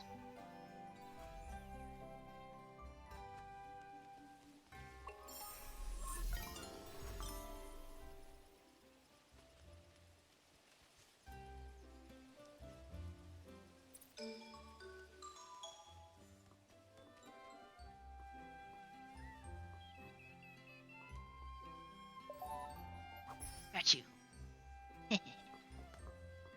Capture that creature with. Oh. Whoops. As the sun head, I'm either out in the sun or waiting to be out in the sun. Sunbathing fills me with fragrance. It's neither warm hay scent nor fresh toddy squash aroma. You smell like sunshine from somewhere else. You aren't from around here. Yes, I'm Nikki, a stylist from far away, and this is my friend Momo. Nikki, your name has a warm ring to it, just like the sun. Since you came from afar, you must know a lot of things. Have you heard of a round-headed, chubby creature that doesn't smell like sunshine and only appears after it snows? A snowman? I know. It's a snowman, right? Yeah, I heard that by using a specific angle and clever composition, you can photograph a thuddy squash so that it looks like the silhouette of a snowman. You know what a snowman looks like. You can use forced perspective to take a photo of a thuddy snowman for me. Please? Okay, Thuddy squash snowman, huh? Maybe...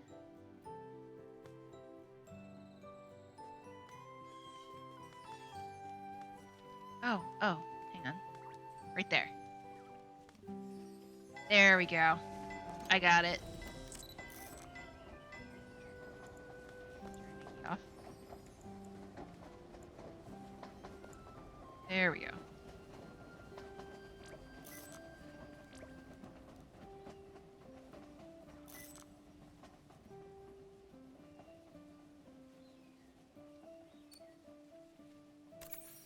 Ta-da!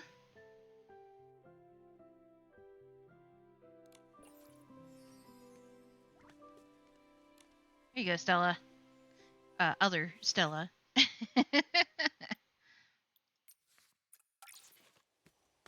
Wow, so this is what a snowman looks like. Your forced perspective skills are amazing. This will definitely help my many troubled PCs like me. Thanks to your photo, the next time I encounter a snowman, I'll be able to recognize them. Always in the snowy lands, probably never getting to bask in the sun. I'll invite them here when I get the chance. Such great sunshine. We can sunbathe together. I'm gonna tell her.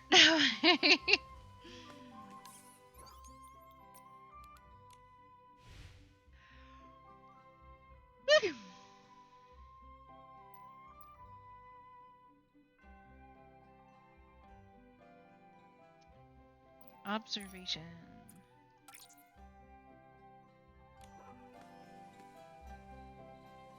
Leg.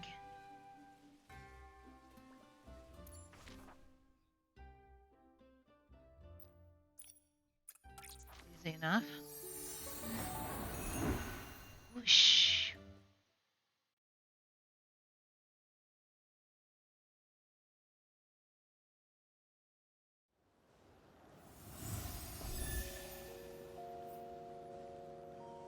Since I'm already here, go ahead and collect my astral swan feather. Hello, friend. You are looking lovely today.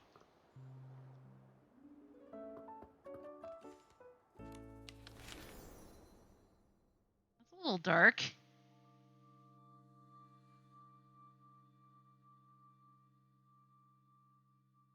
The wind is picking up.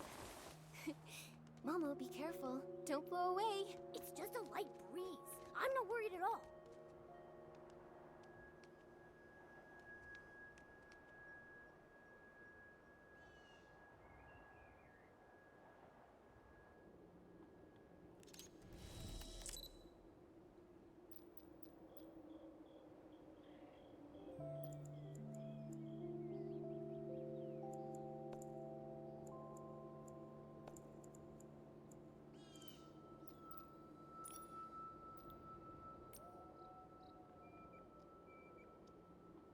Quite that bright.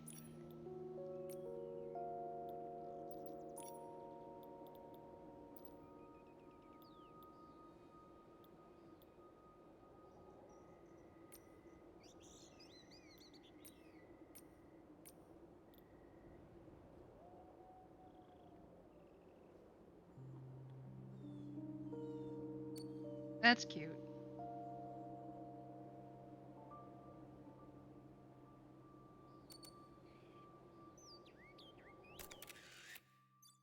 Even got a little rainbow.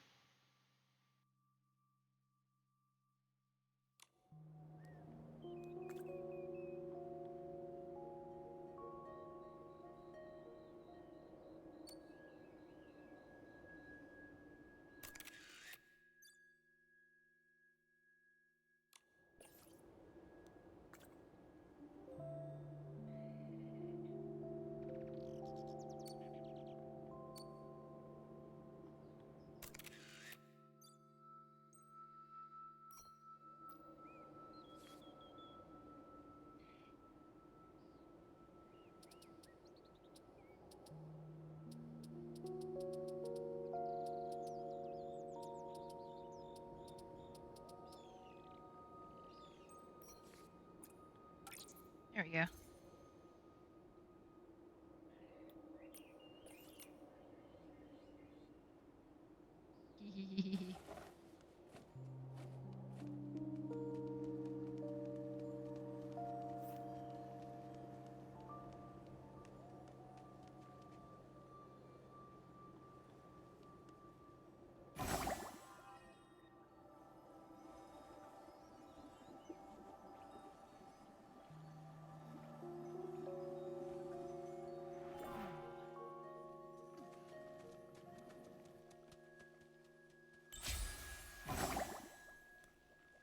Oh, there he is.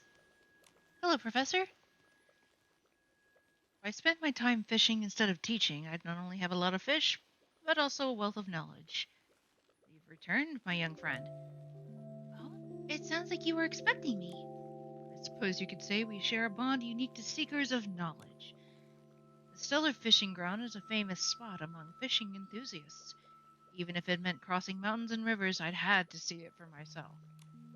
The starry sky reflected on the water at night is a mesmerizing sight you won't find anywhere else. Plus, there are more fish here than I have questions. Have you looked around the Stellar Fishing Ground yet? I'd say yes. Of course. With the stunning scenery here, we couldn't resist taking a look around. Wonderful. Then you should know a thing or two about the local fish. How about I test your knowledge? Which of the following fish can you catch at the Stellar Fishing Ground?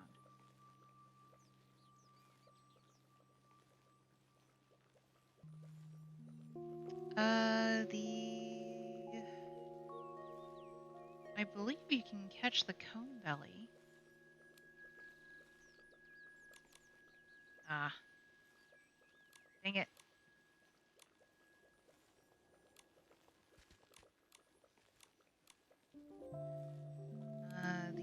The pallet tail? Dang it. The other thing is that you can just continue guessing. Tool tail. There we go.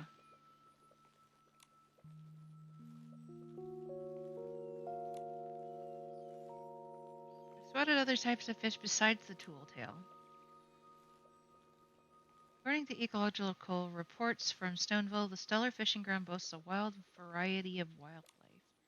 Apart from common fish of Wishfield, unique species such as handgriffins and kerchief fish can be found here. Additionally, the legends of the Estral Swan are also captivating. It is said to be the legendary creature of grace that spreads its wings and soars beneath the starry sky. Ah, my young friend, your eagerness to learn continues to impress me. Please accept these items as a small token of my appreciation. The scenery here is truly captivating, but there are many more places worth exploring. Until our next meeting, my young friend. We did it!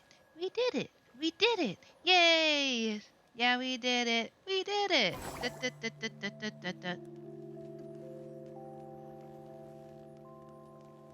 There goes the astral swan over there. It's flying.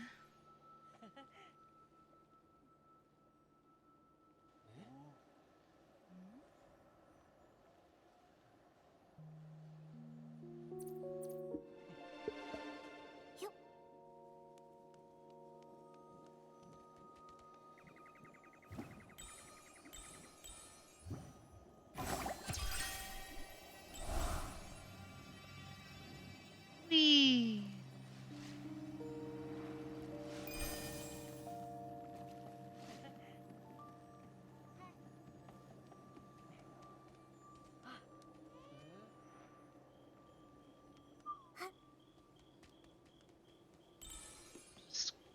Scarf moth up there.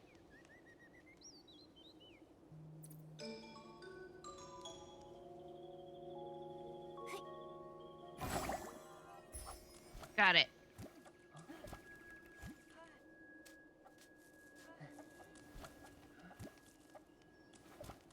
Croissants.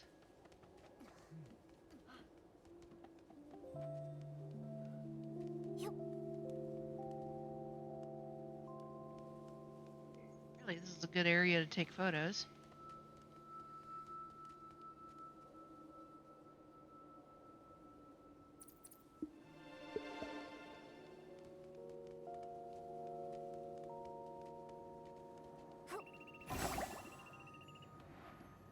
Ooh, hello. Got some music to play on the record player, if I so desire.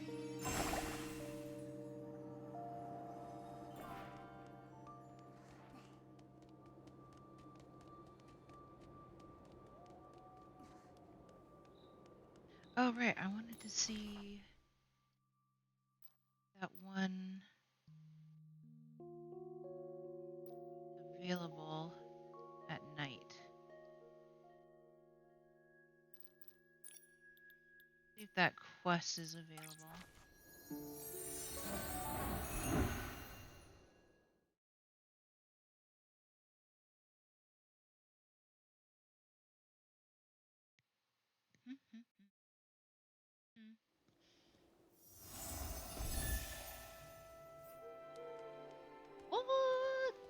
What? Yoink.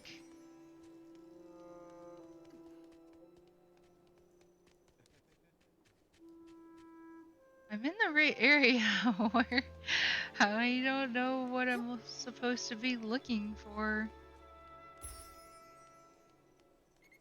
Says there should be a quest available here, but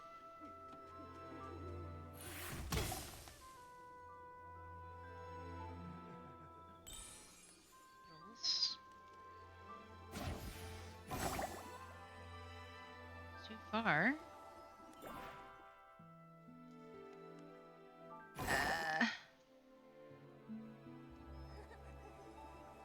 guys don't want to talk to me.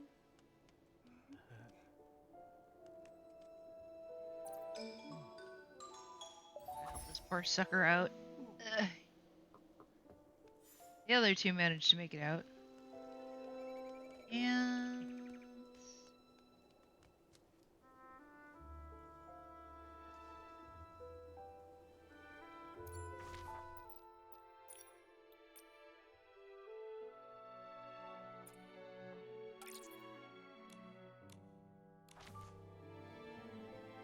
Oh, it's higher up. Okay.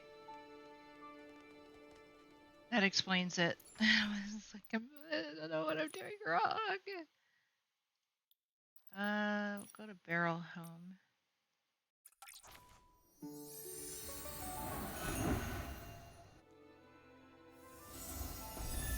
was like, I'm in the right place.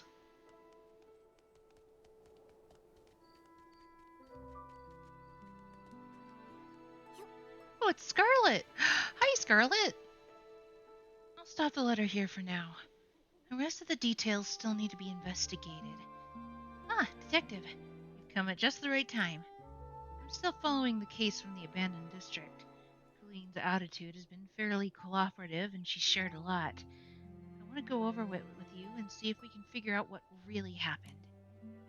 Back during Operation Star Strike, we let Leon slip away. And that was a hard-earned lesson. This time, we can't have any gaps in the case. Understood. Actually, I have a few questions of my own. I was on my way to get some answers. You can talk to the suspect at any time. There's one more thing that I need your help with, though. Colleen asked me to meet the journalist, or asked to meet the journalist before she leaves. Do you mean Tommy? I suppose they have a lot to talk about. How about we bring him along on our next, when we collect testimonies? With Nikki here, he won't dare talk nonsense. Yeah, let's keep an eye on that one. He's been snooping around Threadstar lately. Don't let him interfere with the questioning or jot down any half-baked theories in his notebook. Tommy doesn't usually stick to entertain, or doesn't Tommy usually stick to entertainment gossip? Why is he suddenly interested in crime stories? Something happened? Maybe this case is too shocking, or maybe it's personal. Regardless, I'm not sure where he's going snooping for information, so let's go find him. Detective, I want to be a columnist. Okay. Not Juliet. I can't believe it wasn't Juliet who beat Jilly, but Nikki. But during the Ripple Estate soiree, Julie swore she'd challenge her again. Why did Nikki just run off? Huh? The styling duel? I must have forgotten about that. All I remember is Julie coming back with her killer move, then dancing that incredible dance. Yeah, the whole crowd joined in. I've been replaying it in my head for days. I only just remembered that there was even a styling duel. Well, alright. You're so behind the news. The real culprit was Mr. Leon. Luckily, Detective Nikki uncovered the truth. She opened a detective agency out in the Bandit district. Patience. Let her take her time. Out in the abandoned district, we only get one case every few centuries anyway. Every few centuries.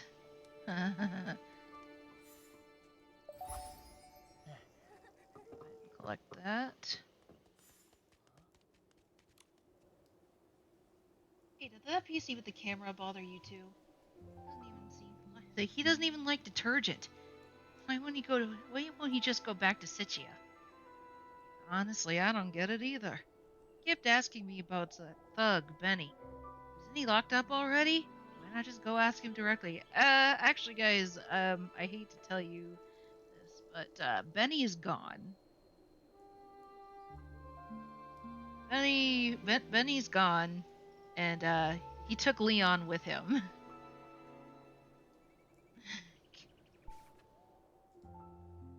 Looks like nobody knows what Benny actually did. Nikki. Oh, whoops. I didn't hit the button. I swear. Boo. Looks like I have to go down. Search for Tommy.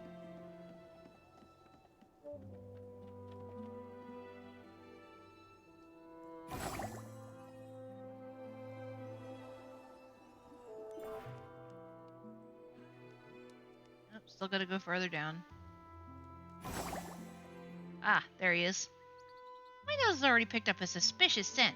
Tommy must be nearby. That smell. Ugh, it reeks of wolf fruit. Don't tell me it's that cheap detergent from the Nightshade Lounge. Wait, this paper is... It's you again, Tommy. We caught you red-handed. Now hand over what you stole. This is called gathering evidence in the name of justice. Colleen, Benny, even that narcissist Leon, especially Leon. I'll expose their shady Threadstar schemes. That's a noble idea, but is this really just payback for Leon whacking you on the head? Nikki, you've gotta back me up. Leon ruined my chance to interview Madame Julie, and I spent 3 whole days and nights on that draft. Exposed Tommy. No excuses, Tommy. Sneaking through Benny's things for your own gain is not justice. That's right, so hand over whatever you took or we'll report you. I only just decided on a plan of action. This old shed was my first stop. All I found was a pile of empty bottles and this half-used bottle of cheap detergent. Don't try playing the pity card. My claws aren't buying it. What else did you take? I was just about to show you. I also found this note. Is this a wish card? I dreamed again of that wish card I cast into the flames. Find me a perfect star. I once believed that star was Circe, the one who taught me how to wish. But she fell. And after that, I no longer knew what I was searching for. Ink stains slash across the page. The words are beneath are lost. Why give everything only to lose it all? Why let the cursed thread star drive me to this end? No matter how fought, no matter how I clawed, everything was wrong. Failure. Nothing but failure. The century I spent imprisoned, I plotted escape after escape. I picked locks, forged passes, dug tunnels, every attempt futile. Eventually, even the guards stopped chasing me. Why bother? What could a filthy scrap of cloth ever do on the outside? Who would care? The only time I succeeded was here. Perhaps that was the first time fate smiled on me, allowing me, at last, a glimpse of peace. If I had a choice again, I'd never let dreams drive me, or chase a perfect star. I'd rather be a stone buried beneath a tree in some quiet wheat field. At least then I could guard someone's wish, or simply rest beneath a tender gaze. 100 years of imprisonment, countless escape attempts, all ending in failure. Even after getting out, he faced nothing but cold stares. Finally free, he still turned back, worried about Leora. In the end, Benny never got the freedom or peace he longed for, all because he tried to save a friend. Nikki, what should we do with this wish card? If we get the chance, we should give it to the PCs here. Wishes born in the abandoned district should be handled according to the district's customs. Something about this feels a bit off. It's making me feel uncomfortable. Maybe what you're feeling is what some call sadness. Are you feeling sad over Benny's situation? Ha! As if. I'm just sad he didn't leave me more dirt on Leon. I could have written the tragic tale of the Threadstar scapegoated PC. That bestseller would drive that narcissist crazy. Let's just leave it at that. By the way, Colleen wants to see you. She knows more about Leon. Maybe you'll find the answers you want from her. Me? I actually get to meet her? I thought imprisoned PCs weren't allowed to speak freely with ordinary PCs. I'd better think carefully about what to say. Oh, There's the gift Mr. Simon prepared for her. You mean the scarf? Don't worry, Nikki already made sure it got back to its owner. Thank you, Miss Nikki. That's perfect. Now, why don't we worry about Miss Scarlet giving us the cold shoulder? Um, we won't have to worry about Miss Scarlet giving us the cold shoulder. Let's meet at Beryl Grove. Got Benny's wish card. Tommy, are you nervous? Maybe we should wait a bit. No, I'm a seasoned columnist. Nothing phases me.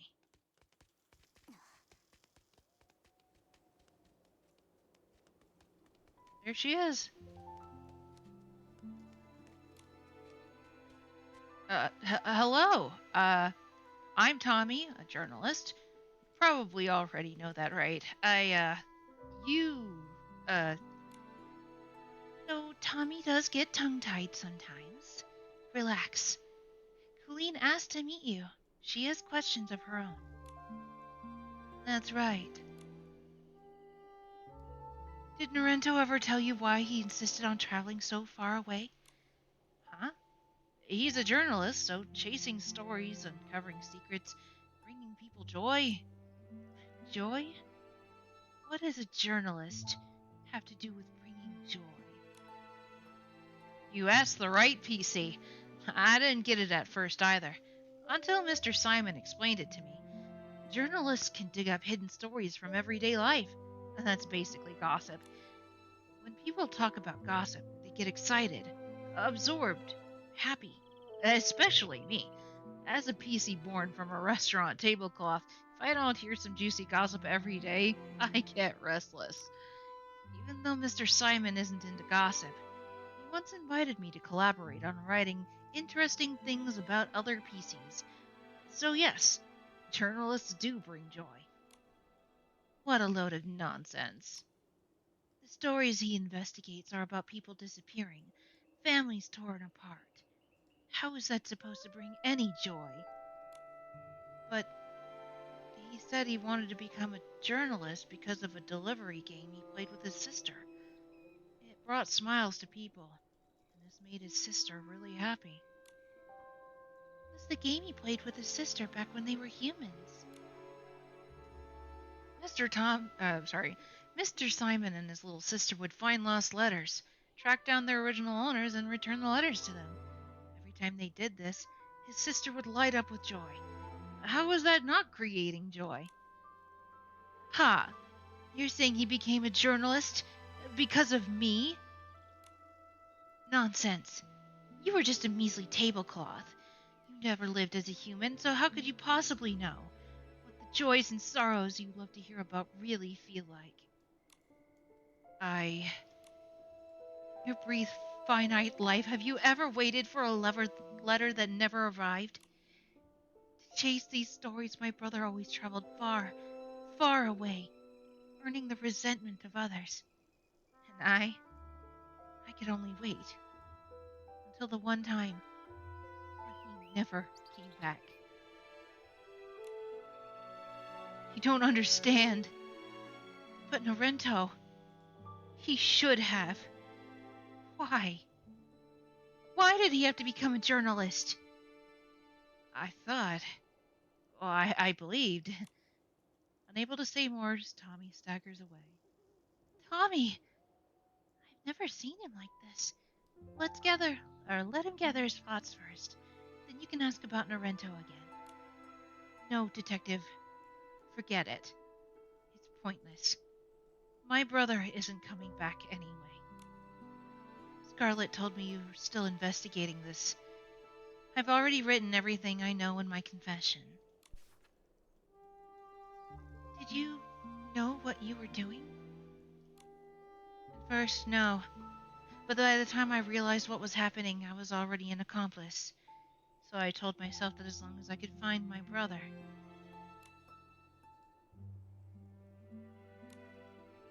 There's a testimony attached. Oh, sorry. There's a testimony attached. It was probably recorded by Miss Scarlet.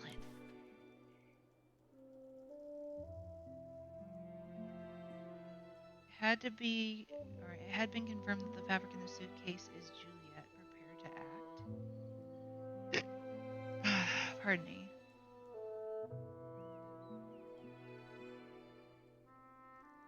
Leon said the fabric in the box has been confirmed to be Julie's, but that fabric was clearly experimental material made by Gordon.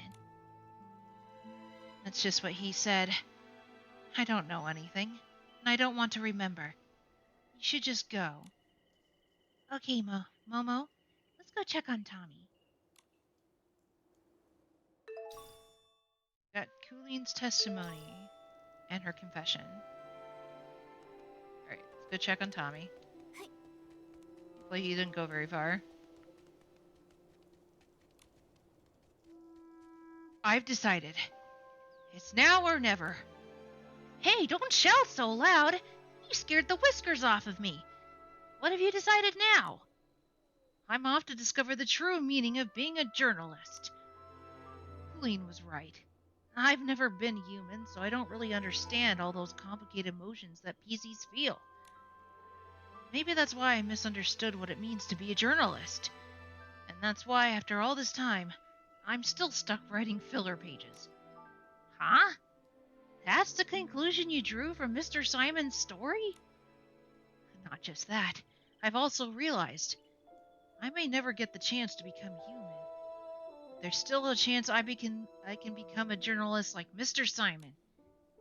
I have a feeling if I can uncover every last detail about Leon and then write a proper, earth-shattering expose like Mr. Simon, I can finally understand what it truly means to be a journalist. Hi, Mom. Oh, thank you. Oh, yeah, she knocked that over. All right, Sam, out.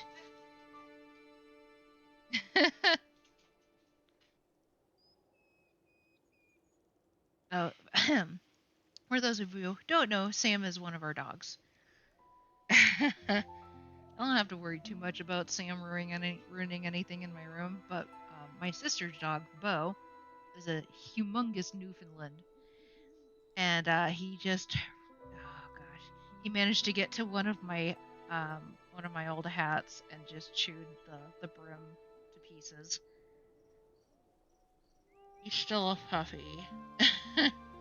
So yeah, so the dogs are not allowed in my room for a reason.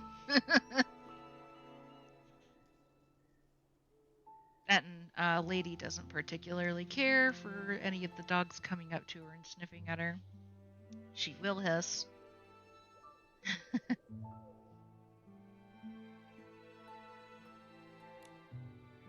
Anyway, such complex logic. But it sort of makes sense. An article on Threadstar is definitely a chance worth taking. Right? You think so too, don't you, Miss Nikki? If that's the case, will you please come with me to investigate? Over the past few days, I've picked up quite a bit of useful information from everyone. I've roughly deduced that where Leon was hiding when Madame Julie was attacked in Prosperville. The leader of Prosperville is a bit intimidating, and I'm not familiar with the area at all. I really need you to come with me. Miss Nikki, you know I've never been human, and I've never had a home. Not even someone to... Stop, Tommy. We'll go with you, alright? Yay! Let's head there now. That way we'll be back just in time for Yarny's exclusive interview. Yarny? You mean the Yarny that was kidnapped by Threadstar? That's right. I just heard the Kingdom Guards already rescued the PCs trapped in the Nightshade Lounge's basement. Oh my god, Colleen, why? Yarny's on the way back to the abandoned district as we speak. You've gathered so much intel in such a short time. I'm impressed. Looks like Mr. Simon was right. You really are cut out for this kind of work. Oh, it's nothing. It's all thanks to my sharp nose. The moment I caught the scent of a big story, I had my colleagues keeping watch on the Nightshade Lounge 24/7. Are we going to investigate Leon or not? Let's go. The place is in Prosperville, a little bit out of the way. Dig nabbit. I don't know why, like, there's like a point where it doesn't wait for me to, word. kind of hard to tell when it's going to let you just move the text forward yourself versus when it will just do it for you. And it's like, but why though? Why do you do this to me? Because then I end up missing. It's like then I end up because I end up missing things. I don't have a choice because it just automatically moves forward. It's like I didn't press any buttons. Okay. Sorry.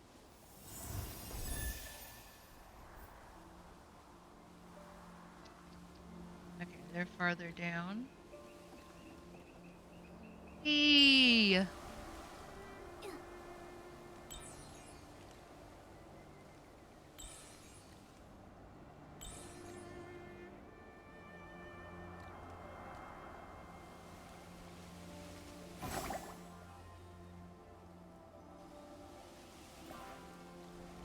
There he is. Nikki, over here, quick! Let's head to Leon's hideout.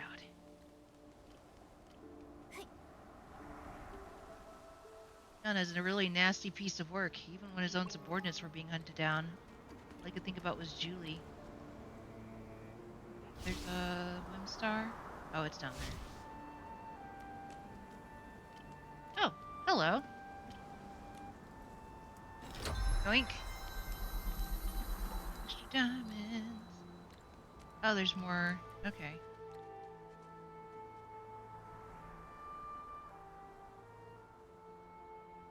It's like Leon realized partway through his plan that the fabrics in the box weren't Julie's after all. Rewriting the rules of victory? Ah, that narcissist. Wait, what's on the second page? Is it about Mr. Simon? Honey. Simon. Both of you are equally insufferable, but it won't matter soon. With a few careful cuts, I'll turn you into screaming rags, just like. Jeez, that's dark. Dang, Infold. I'm fine, Miss Nikki. Maybe it's not my Mr. Simon. I'm fine. Back then, Mr. Simon wanted to help me dig up interesting things about other PCs. It couldn't have been Threadstar. It just couldn't have.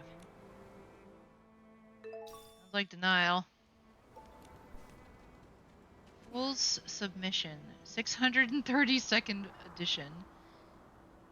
World's cold stares, the incomprehension of others, though he had long since pierced through the essence of this world, exposing its staged illusions again and again in a desperate attempt to free people from their foolish delusions. His blazing artistic gift was never once acknowledged. He resolved to let time and himself bear witness to the truth. So he rose into the sky, borne aloft by 4 balloons.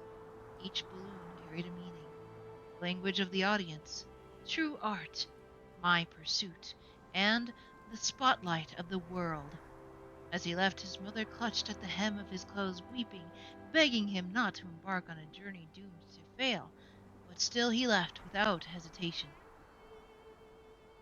Along the way he weathered dark clouds and storms, yet the raging tempest gave him his final revelation, to reveal his art in its truest form, and to face his most primal mission head on. In the end, he let go of the 4 balloons, drifting freely through the sky. All who witnessed him were moved. Even the doubters amongst the audience fell to their knees, weeping in anguish. Act 7. Opening. Other narration. How long will you continue with this madness? The agents were right. You're not even acting. You're trading your life away for booze. Protagonist. Because my character is no mere role. It's the truth you refuse to face. You'd rather cling to a perfect lie than recognize this genuine work I've created. Director's note. Don't perform it with the brashness of a youth. Instead, recall that unspeakable figure who once gifted me with his hand, and who taught me how to craft that storm-soaked costume. If I've touched the forbidden truth itself, why lower my head to the buzzing of insects? Goodness gracious. Epilogue notes. I received the forbidden manuscript, I founded Threadstar and built its legacy over 100 years. What does it matter if hunters come for the stars? As long as one lets go, obliterating the past completely, my rebirth will come. Now my great work lacks but a single element, Madame Julie. When that day comes, I'll teach you all what true worship means, and that day is almost upon us. Mysterious. Sleep, freaking love you all. Have a wonderful time. Okay, Darth. Have a good night. Night.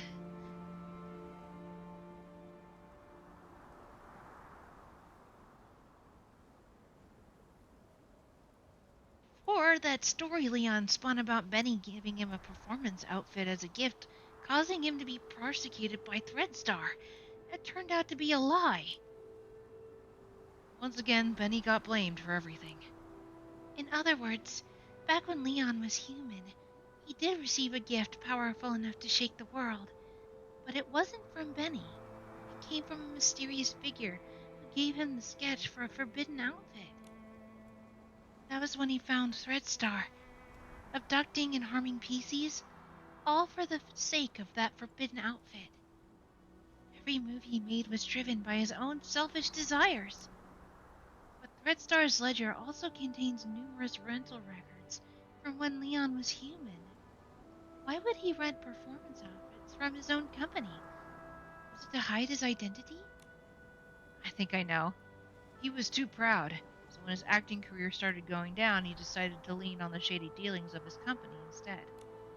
If it weren't for those custom-made performance outfits, he probably wouldn't even have been able to land a supporting role. You would just put himself through that? Those performance outfits were harmful to the body, weren't they? That's why he died so young. When I dug into his past, I found out that he passed away on a train platform, not long after Operation Starstrike. But maybe it wasn't just from overusing the outfits. His last note says that he blew up the headquarters as a diversion to make his escape, so... It's very possible that while transferring the forbidden outfit, his human body couldn't withstand its power. And that's why... That's terrifying. He claimed his life in such a short time. Good thing Miss Scarlet told the Kingdom Guards everything, and that unfinished outfit was destroyed on the spot. Unfortunately, even though human Leon passed away, his wicked ways carried on when he became a PC. That's when Mr. Simon noticed the signs. He had to. His crimes are endless. Tommy, make sure you really tear into him in your article. Alright, there's like one last piece over here. His portrait has been violently cut from the page. Leaving the yellowed paper even more fragile. In another theater, Juliet was dazzling the crowd, yet not far away, Mr. Leon, midway through his new performance, went blank. His lines evaporated.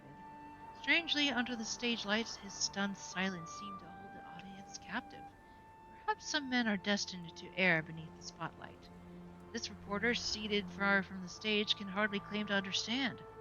Good night, everyone. May tomorrow's actors fare better. Scrawled in the margins, tiny and furious. Fools. It wasn't a lapse. It was a silent soliloquy. You wretched Philistines. Go watch your Juliet. When I stitch these torn costumes full of obsession and adoration, they shall become my masterwork of the forbidden, and you, your vulgar soul, shall never again screech its jarring noise. Quite some vitriol there. To think that the real purpose behind making those performance outfits is to siphon emotion from others and feed them into the forbidden outfit. No wonder. I heard their performance outfits were always rented and never sold. And if someone wanted the same outfit again, they'd get a brand new one instead. Just to recycle the materials. Horrible. On top of that, Leon was always so jealous of Juliet. If she hadn't retired, that jealousy might have driven him to murder her too. Later, Leon saw Madame Julie and Sichia searching for Yarny.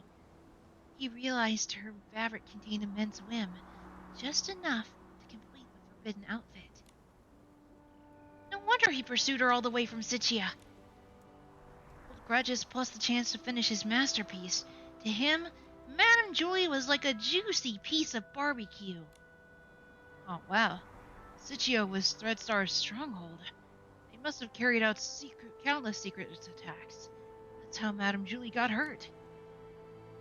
If not for Leora and Miss Scarlet, Madame Julie would have been in real danger. Thankfully, it's all behind us now.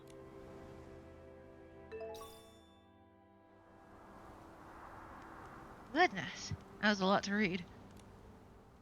So much valuable information. Every part of Leon's plans laid bare.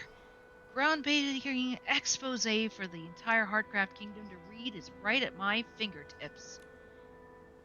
Why do I suddenly get the feeling that I can't trust you? I agree. It's probably best if we create a mock interrogation.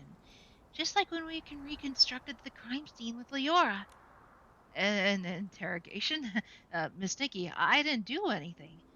My expose isn't even written yet. Don't be nervous.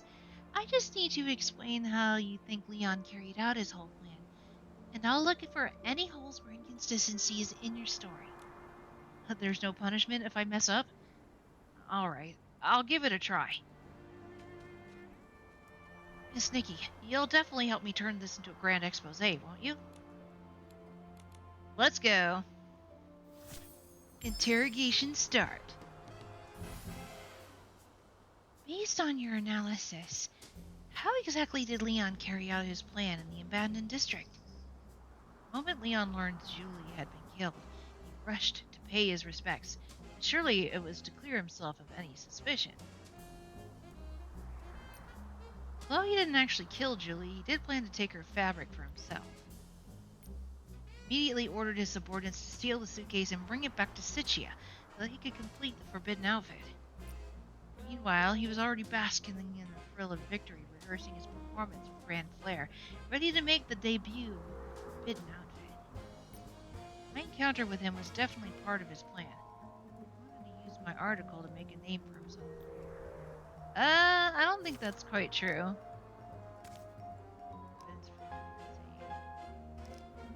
Submission. Colleen's testimony.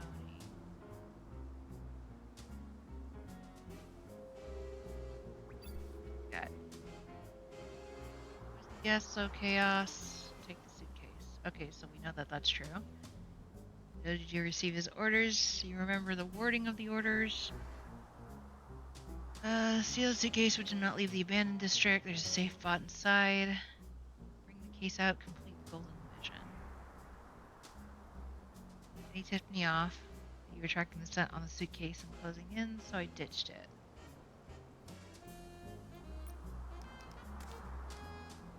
Confession. He used detergent bar as a front for Threadstar's operations. As a high-ranking member of Threadstar, issued repeated orders to persecute PCs and signed off on processing victims. Pardon me. During the Golden Vision on Julie in the abandoned district, poisoned on Source Light. Okay. Leon's journal.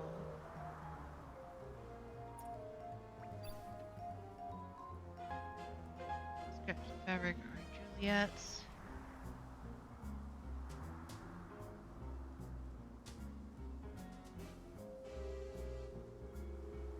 Maybe this one?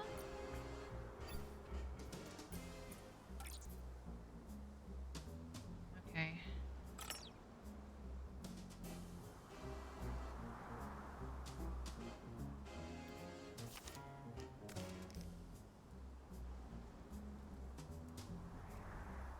Notes at the end reveal the reason for producing so many stage costumes. Most treasured monologue script.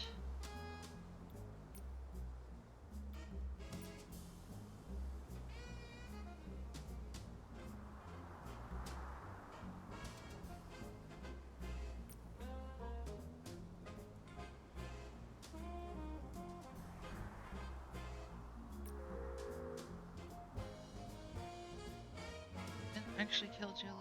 Did plan to take the fabric for himself, yeah.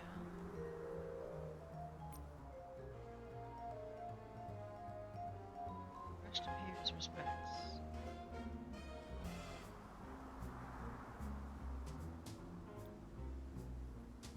If he wanted to clear himself of suspicion, wouldn't it have been better to keep a low profile?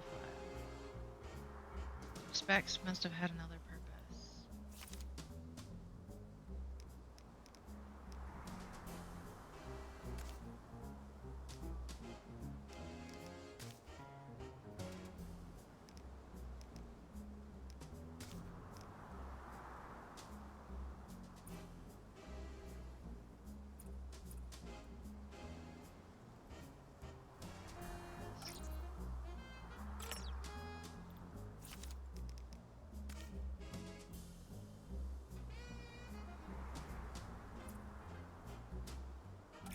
Ah, here we go.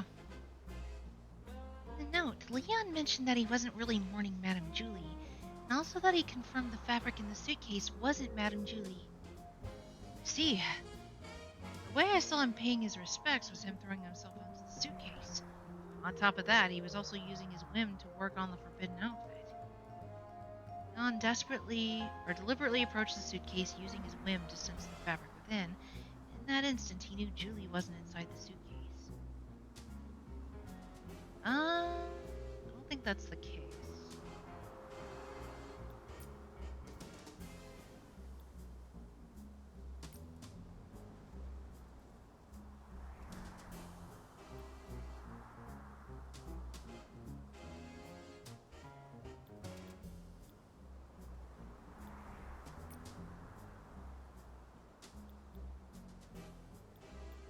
Oh, doesn't have anything to say about that. He ordered his subordinates to the suitcase and bring it back to Sichia. You sure it was immediately? Aha! Uh, orders. There we go. But Colleen received orders to steal the suitcase and leave it in the abandoned district. Ah, I forgot to get Colleen's testimony. So after seeing the fabric that seemed to be Madame Julie's, Leon immediately used paying his respects as an excuse to approach the suitcase. The forbidden outfit granted him powerful whim, allowing him to clearly discern whether those pieces of fabric were indeed a PC. So that means he realized the fabric was fake, and still ordered Colleen to steal the suitcase, and had her leave it in the abandoned district and wait. He really knows how to put on a show. This isn't just for dramatic effect. The third time Colleen received a message was about to leave the abandoned district with the suitcase. Something important happened here. Madame Julie was attacked in Prosperville. At that time, most of the PCs, including those from the Volunteer Corps, were busy chasing Colleen. I get it now. He tricked Colleen into stealing the suitcase to complete his final task, but in reality, he was just using her as bait to draw everyone's attention. Exactly. And the reason he had Colleen wait after stealing the suitcase was so he could first locate where Madame Julie was hiding. So in other words, he used Colleen as bait and had Benny take the blame. Red Star's master plan, one-man show abandoning all accomplices, is absolutely going to be a groundbreaking article. The thing is, the truth is even more painful for Colleen. For the sake of his twisted, so-called art, Leon would trample everything in his path and destroy the lives of others. His rotten wish belonged to him alone, and his absurd one-man show. Colleen, Benny, every victim and every sacrifice, they were all just props on his stage. According to the abandoned district's beliefs, even such a greedy, harmful wish can give birth to a PC. There will never only be good people, nor only good wishes. At least this one won't have another chance. There's no way he could have survived that water spout and crawled back from beneath the stone tree. Perfect. Once this expose is out, it's sure to send Socroids through Sichia. Some filler journalist everyone can skip over anymore. But is attention alone enough?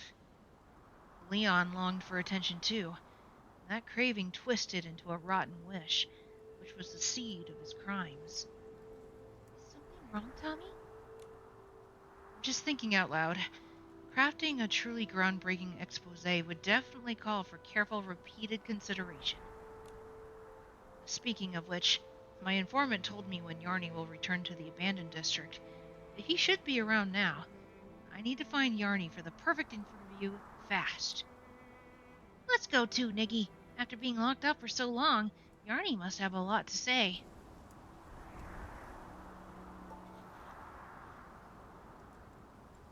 Okay, let's see. Down there. This is not so far away. After all that reading, the box to activate the switch.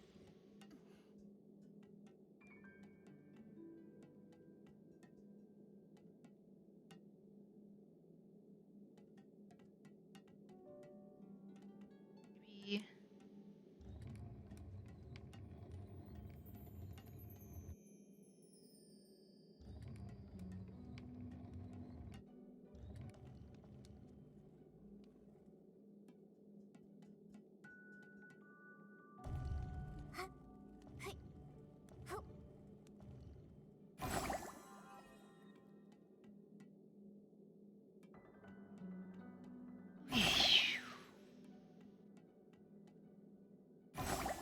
Might be far easier than some of the other ones I've had to deal with. Boop. I think those are really solid crates. I feel like that should have shattered upon impact. Oh, we need both of them. Okay.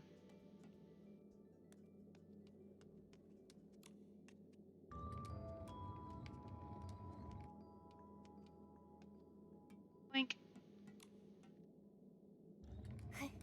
Whoop. That would have been bad.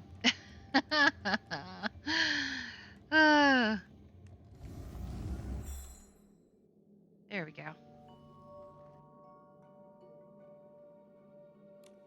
Easy peasy.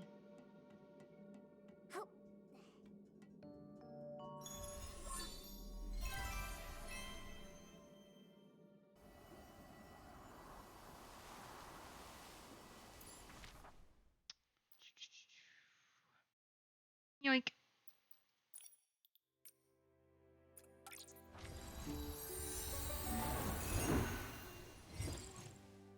think once we're done with this quest, I'll call it a day.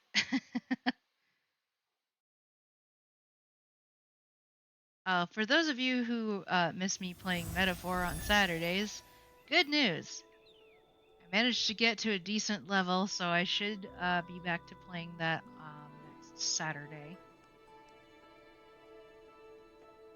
I didn't want to I didn't want to have you guys be waiting, like just watching me do grinding for a really long time. Actually, I think in total it took me like 3 days to get to a decent level, where I'm not just in danger of immediately dying. Wait, do I have to go down? What? Oh, this notice board. Okay, I gotcha.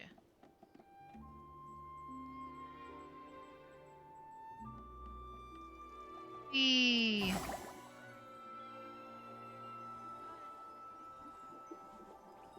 And there's Ernie, who looks like he's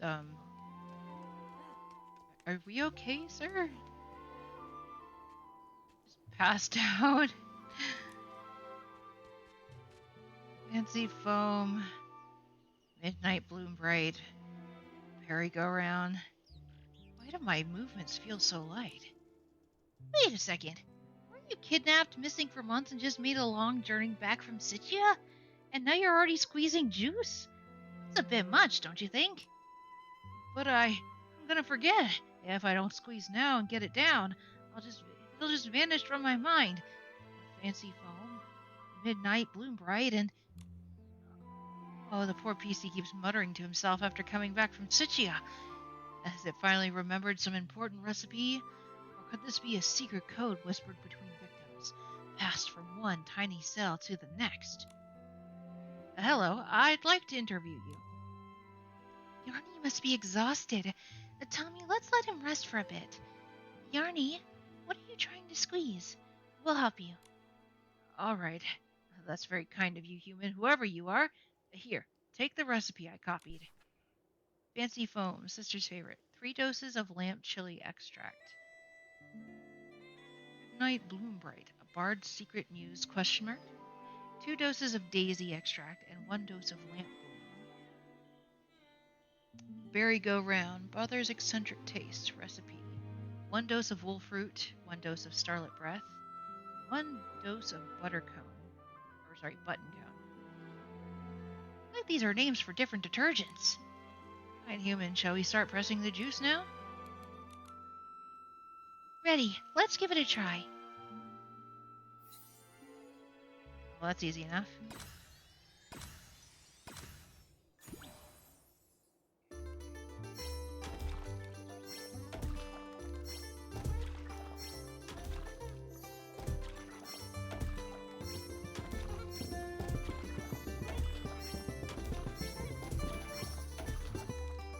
Oops.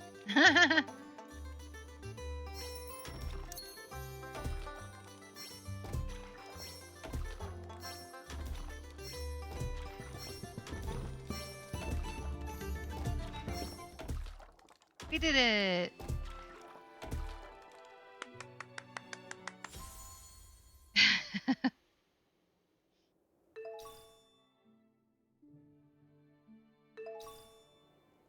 Yep, berry go round. Bottle of detergent. Fancy foam and midnight bloom bright. Bottle of sharply fresh, pungent detergent whose scent instantly clears the mind, embodying the essence of a kidnapped PC. Okay. Still smell them. I need to remember these scents. My brain may not be big enough to remember everything, but their scents will stick to my fabric. Are these recipes important? Of course. I learned them from other PCs who were locked up with me. What should we try first? Impeccably dressed human. Let's go with fancy foam. That aroma is so strong, it's making my head spin. That old bard always said the scent of this detergent can inspire your creativity. So that dizzy, woozy feeling is being what creative sounds is. I can't speak. Is what being in a creative mood feels like.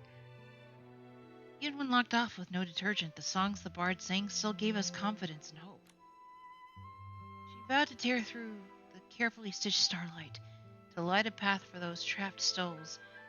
As glasses clinked and alarms blared, the PCs formed a rope ladder for her to climb up to the skylight. She loved using this legend to lift our spirits. When the wardrobe burned to ashes, no new hero could be born, but we, the PCs who stick together, will surely soar once more on the winds of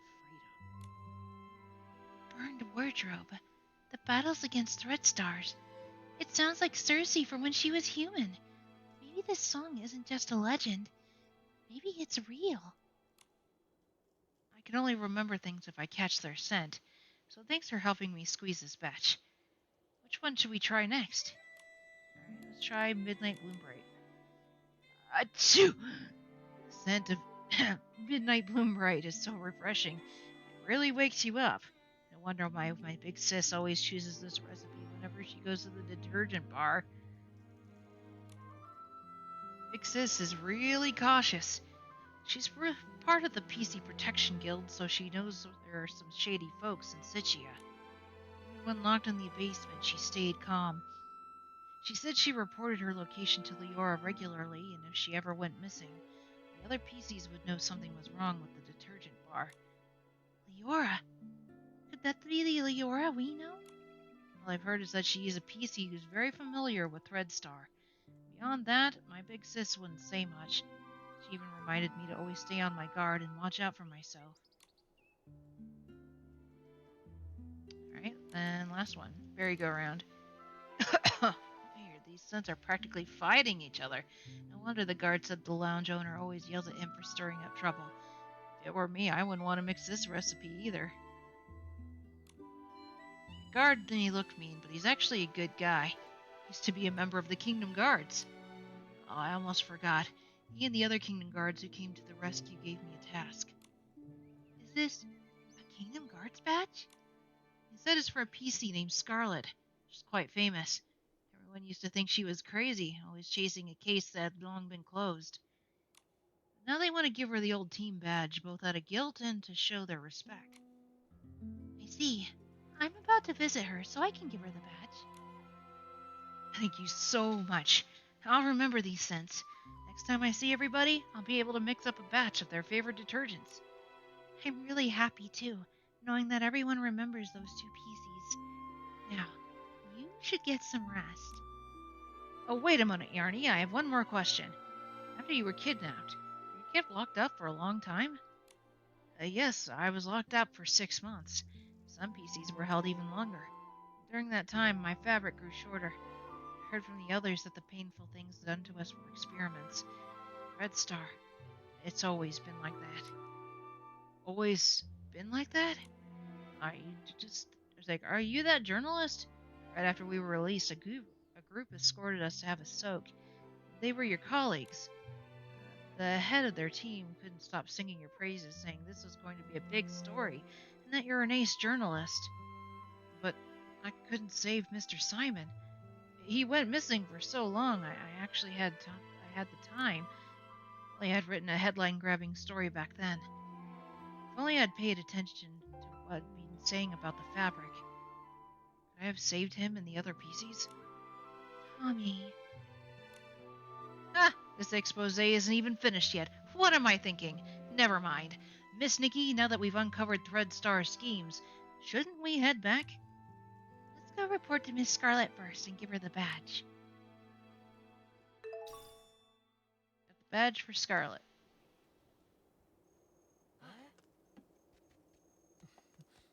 I have to go further down.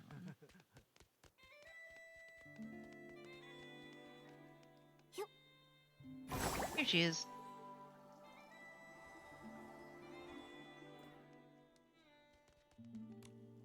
Gordon's here too. Very good. I thought removing the fabric might affect your memories or that the wounds would be too difficult to mend, but the results show your surgery actually didn't fail. Didn't fail? This wasn't an ordinary experiment. Failure would have been disastrous. Good thing everything went smoothly, Miss Scarlet. Don't be too quick to celebrate. Some of the patches and base fabric are fused too tightly. Trying to remove them completely could be fatal. Doctor, I'm not concerned about irreversible damage. Go ahead and do the surgery again. Honestly, I never expected the fabric on me could be removed. Now that I have the chance, I want to return the fabric to their families. She's almost like half made of all this fabric. So that's why you asked me to contact the victims' families. But is this really necessary to put yourself through all this? I understand how Miss Scarlet feels. Just like Leah, each patch still holds a small fragment of a departed PC's soul, quietly breathing. Still, I don't think these victims would want you, the one who helped catch their tormentor, to sacrifice your life like this. I borrowed their fabric, and I already decided that once Threadstar was dealt with, I was going to return it. But what are you two arguing about? I only said that it shouldn't be completely removed, not that I wouldn't. It can still be removed. I just can't guarantee that the patches will stay intact, but I can make sure you will no longer hear voices through your fabric. That's all I can ask for. Mr. Gordon, you really are a genius. Ahem. That's good news. However, if the fabric starts to break down, some of the memories it carries may be lost forever. Scarlet, perhaps you can record those memories. Over the years, you've dreamed their dreams and heard their stories. If you write them all down, even if the families can't be found to inherit the memories, they'll still live on forever. Very good suggestion. This way I can undergo the surgery without being too worried. I see. What's wrong, Tommy? You're being unusually quiet. Huh? I was just thinking. No wonder Mr. Simon's journey home was so long, taking so much time. He was just like Miss Scarlet, wanting to find someone to inherit every story. I think I know how to answer Colleen's question. I need to go see her again. By the way, how is your investigation into Colleen and Leon coming along? It's going very well. We've already pieced together the entire sequence of the events. Later, Tommy will fill you in. He's just about to write the article. Oh, and his colleagues even brought your old badge back for you. It's back. When Leah was just starting to understand things, she once asked me, Mommy, why do you have this beautiful piece of jewelry that no one else has? Thank you. Now I can take this memory home with me. As you're so eager to go home, let's begin the surgery, separating deep layers of fabric. I can hardly wait. And we won't keep you any longer. Tommy, let's go see Colleen and tell her everything we learned. And she's right there. Okay. He explained everything, Leon's deception, how he treated Colleen as a pawn. That goes by too quickly! Ah! Aren't you angry? Do you have anything you want to say? Angry at whom? Leon? Or foolish me? It was me who trusted him, obeyed him, and killed my brother. Fine then. Since you have nothing to say, then let me speak. I want to answer your question from before. Mr. Simon insisted on traveling so far, on dedicating his life to becoming a journalist, because he wanted his stories to be heard by more individuals. What are you talking about? He once said that telling stories is a great responsibility. Back then I didn't get it, but during his investigation into Threadstar, I think I'm finally beginning to understand. Stories behind Yarny's detergent recipes are what gave the imprisoned PC strength. Scarlet respects every patch of fabric on her because each one carries the soul of a PC who suffered. What makes this story so important? It gives those forgotten lives and buried truths a chance to be seen again. Made yourself some cake? Midnight Bakery? Enjoy your cake, my dear. Yes, it can reach more PCs, more humans, creating opportunities to change the future. If I hadn't been like Leon, obsessed with gaining attention, and had actually listened carefully to what Mr. Simon said about the missing PCs, I might have realized Threadstar's scheme, and rescued him sooner, and helped so many other PCs. Ah, Norento said something similar.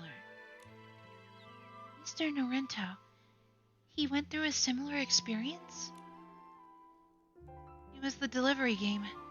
Our father was a courier, and at home there were piles of letters with no receipts. At first we were just having fun, and one day we found some letters from the outskirts asking for help. A poor family's house had been taken over by a villain. The poor family didn't know anyone in the city, and the addresses on their letters were all jumbled. Norento was worried and asked everyone for help, but no one would listen to a child. That's horrible! What ended up happening to the family? Hunger, disease, displacement. Norento thought that if his voice had been louder, if people had heard him sooner, things may have turned out differently. Well, that's why he wanted to be a journalist. Maybe so. But there's no way to hear him tell his story now. Regardless, that's why Tommy wanted to become a journalist. To tell the truth in a way that always reaches someone. Thank you, all of you. Right now, I have an answer. Once Miss Scarlet is ready, she'll take you back to Sichia to face judgment. When the time comes, I'll write to you on behalf of Mr. Simon. Oh, sorry. That's Tommy speaking. When the time comes, I'll write to you on behalf of Mr. Simon. I'll also send you a copy of my expose on Leon. Miss Nikki, before that, could you come with me to Prosperville to meet Madame Julie? Don't worry, it won't be a long interview. I have only one question for her. I haven't seen Madame Julie in a long time. Sure, let's go. This is a long quest.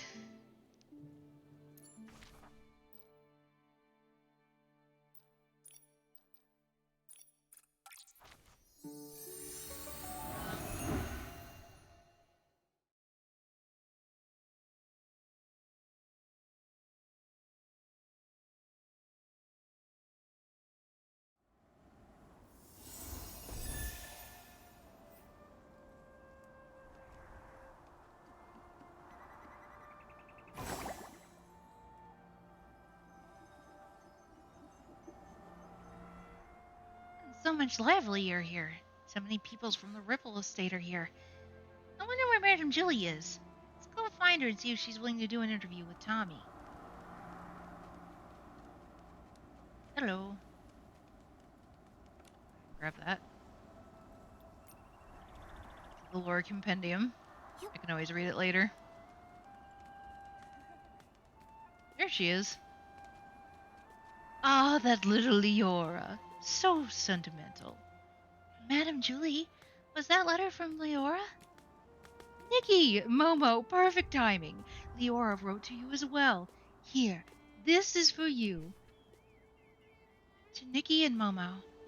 And by the time I put pen to paper, the train had already carried me into a landscape I'd never seen before. Outside the glass, clouds drift like tufts of cotton pulled from the sky, spread out as if drying on a line. Soft, weightless. They remind me of you. Nikki, thank you. Not just for unmasking Predstar's twisted games, but for reminding me what it feels like to dream. Sometimes I wonder, if Circe had met you, would she have learned sooner that dreams don't need names others give them? They don't need fanfare or approval or some grand unveiling. A dream might be something small, something fleeting. The warmth of sunlight spilling across the floor, the hush of a bird's wings on the wind, the sudden thought that you could reach out and catch it. That's all it takes. Jenny tells me you and Momo have seen so many places together. And I ask myself, how far will I need to travel to reach that one fleeting instant? Perhaps there's still a peak left to conquer. Perhaps it all begins tomorrow. I wish you fair skies on your journey ahead, and may you find surprises worth the detour. Leora. How nice! It seems Leora is enjoying her travels.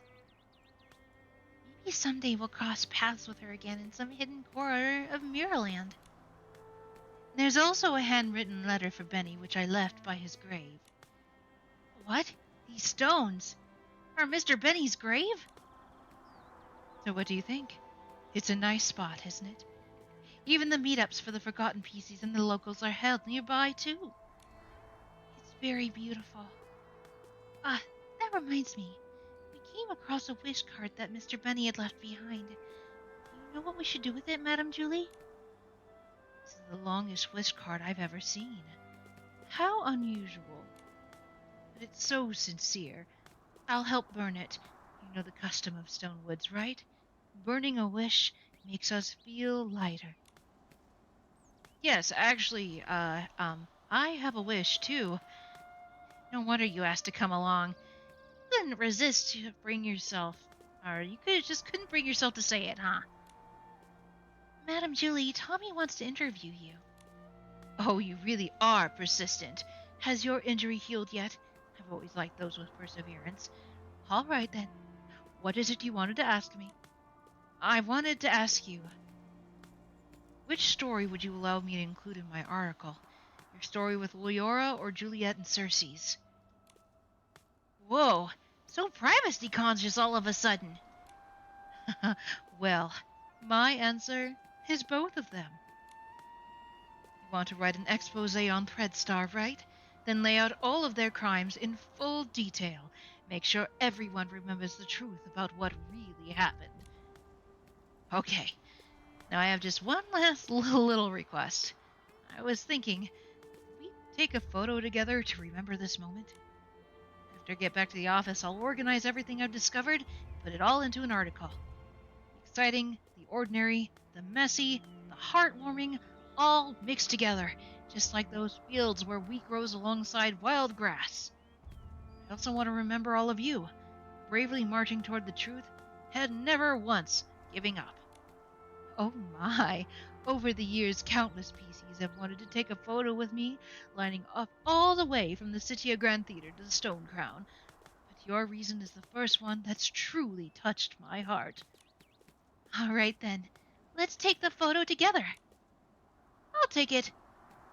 Not only am I Detective Nikki's trusty assistant, I'm also the photographer. I don't know what he actually said because I missed it. Where'd they go? Oh, they're up there.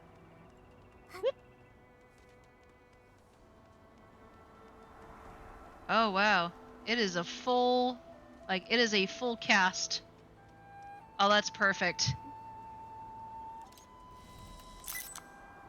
You got everybody. Oh, look how fun.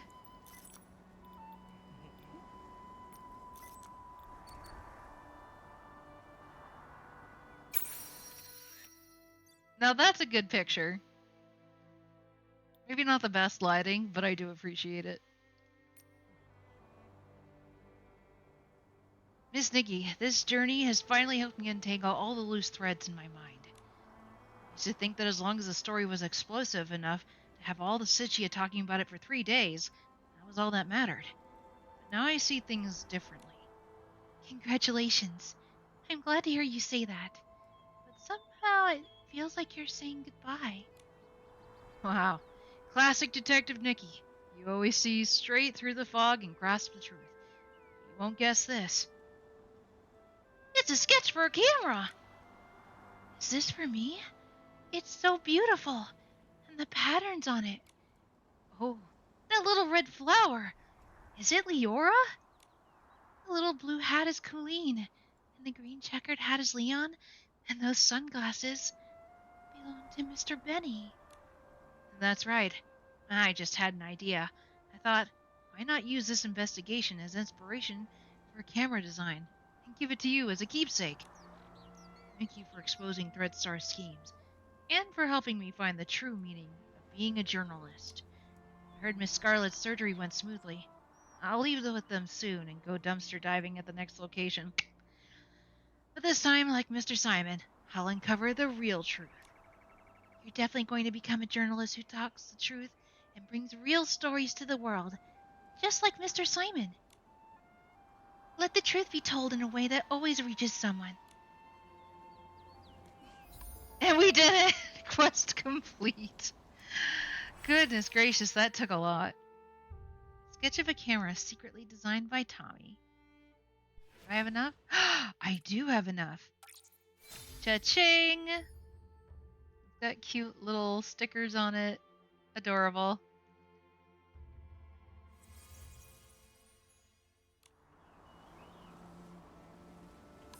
Let's see, how many? Okay, 506. That's not bad.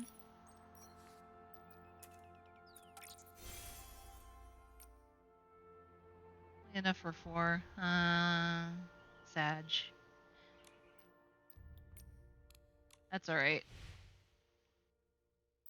I can't believe I'm almost out of of quests to do. That's so weird. I don't think I've ever been out of something to do in Infinity Nikki. This is the first time that's happened. Well, anyway, we're gonna go ahead and sign off for now.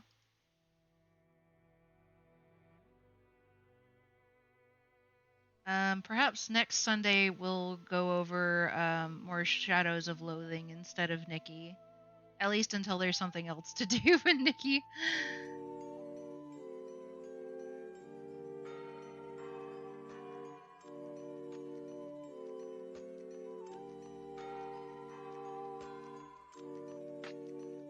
Alright, guys, thank you for joining me. I really hope that you had fun, because I certainly did. If you liked what you heard and or see, I do regular streams on Tuesdays and Thursdays. Right now, we are currently playing a game called Yuppie Psycho on Tuesdays. We just started it last Tuesday. And on Thursdays, we just started, was it? I'm blanking. Oh, By Sweet Carol. There we go. Yes. So Thursdays we're doing By Sweet Carol. Pardon me. And as I said earlier, I finally got to a decent level for Metaphor, so we should be bringing that back on Saturday, provided that nothing else is going on that day. So I hope that you guys feel like you wish to join me then. But if not, that is also okay. Just come and say hi. I like talking to you guys. It makes my day and my week. Not gonna lie. Alright, let's see who can we baller today. Who can we baller today? It's always a little more difficult when it's a Sunday because there's not as many people on. Oh, right, so it is on.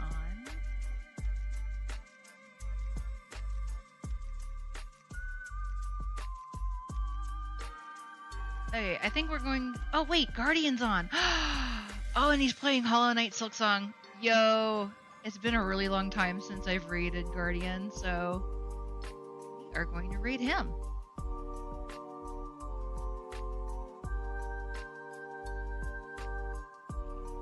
Raid message.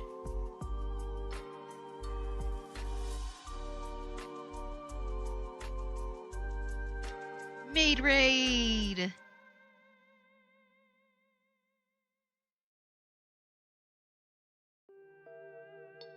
There he is. Alright guys, we're gonna go ahead and raid Guardian. I hope you guys have a really good rest of your Sunday. Make sure you take care of yourselves, get ready for the rest of the week, and I will hopefully see you all on Tuesday. But if not, I will see you all in the next one. Bye bye!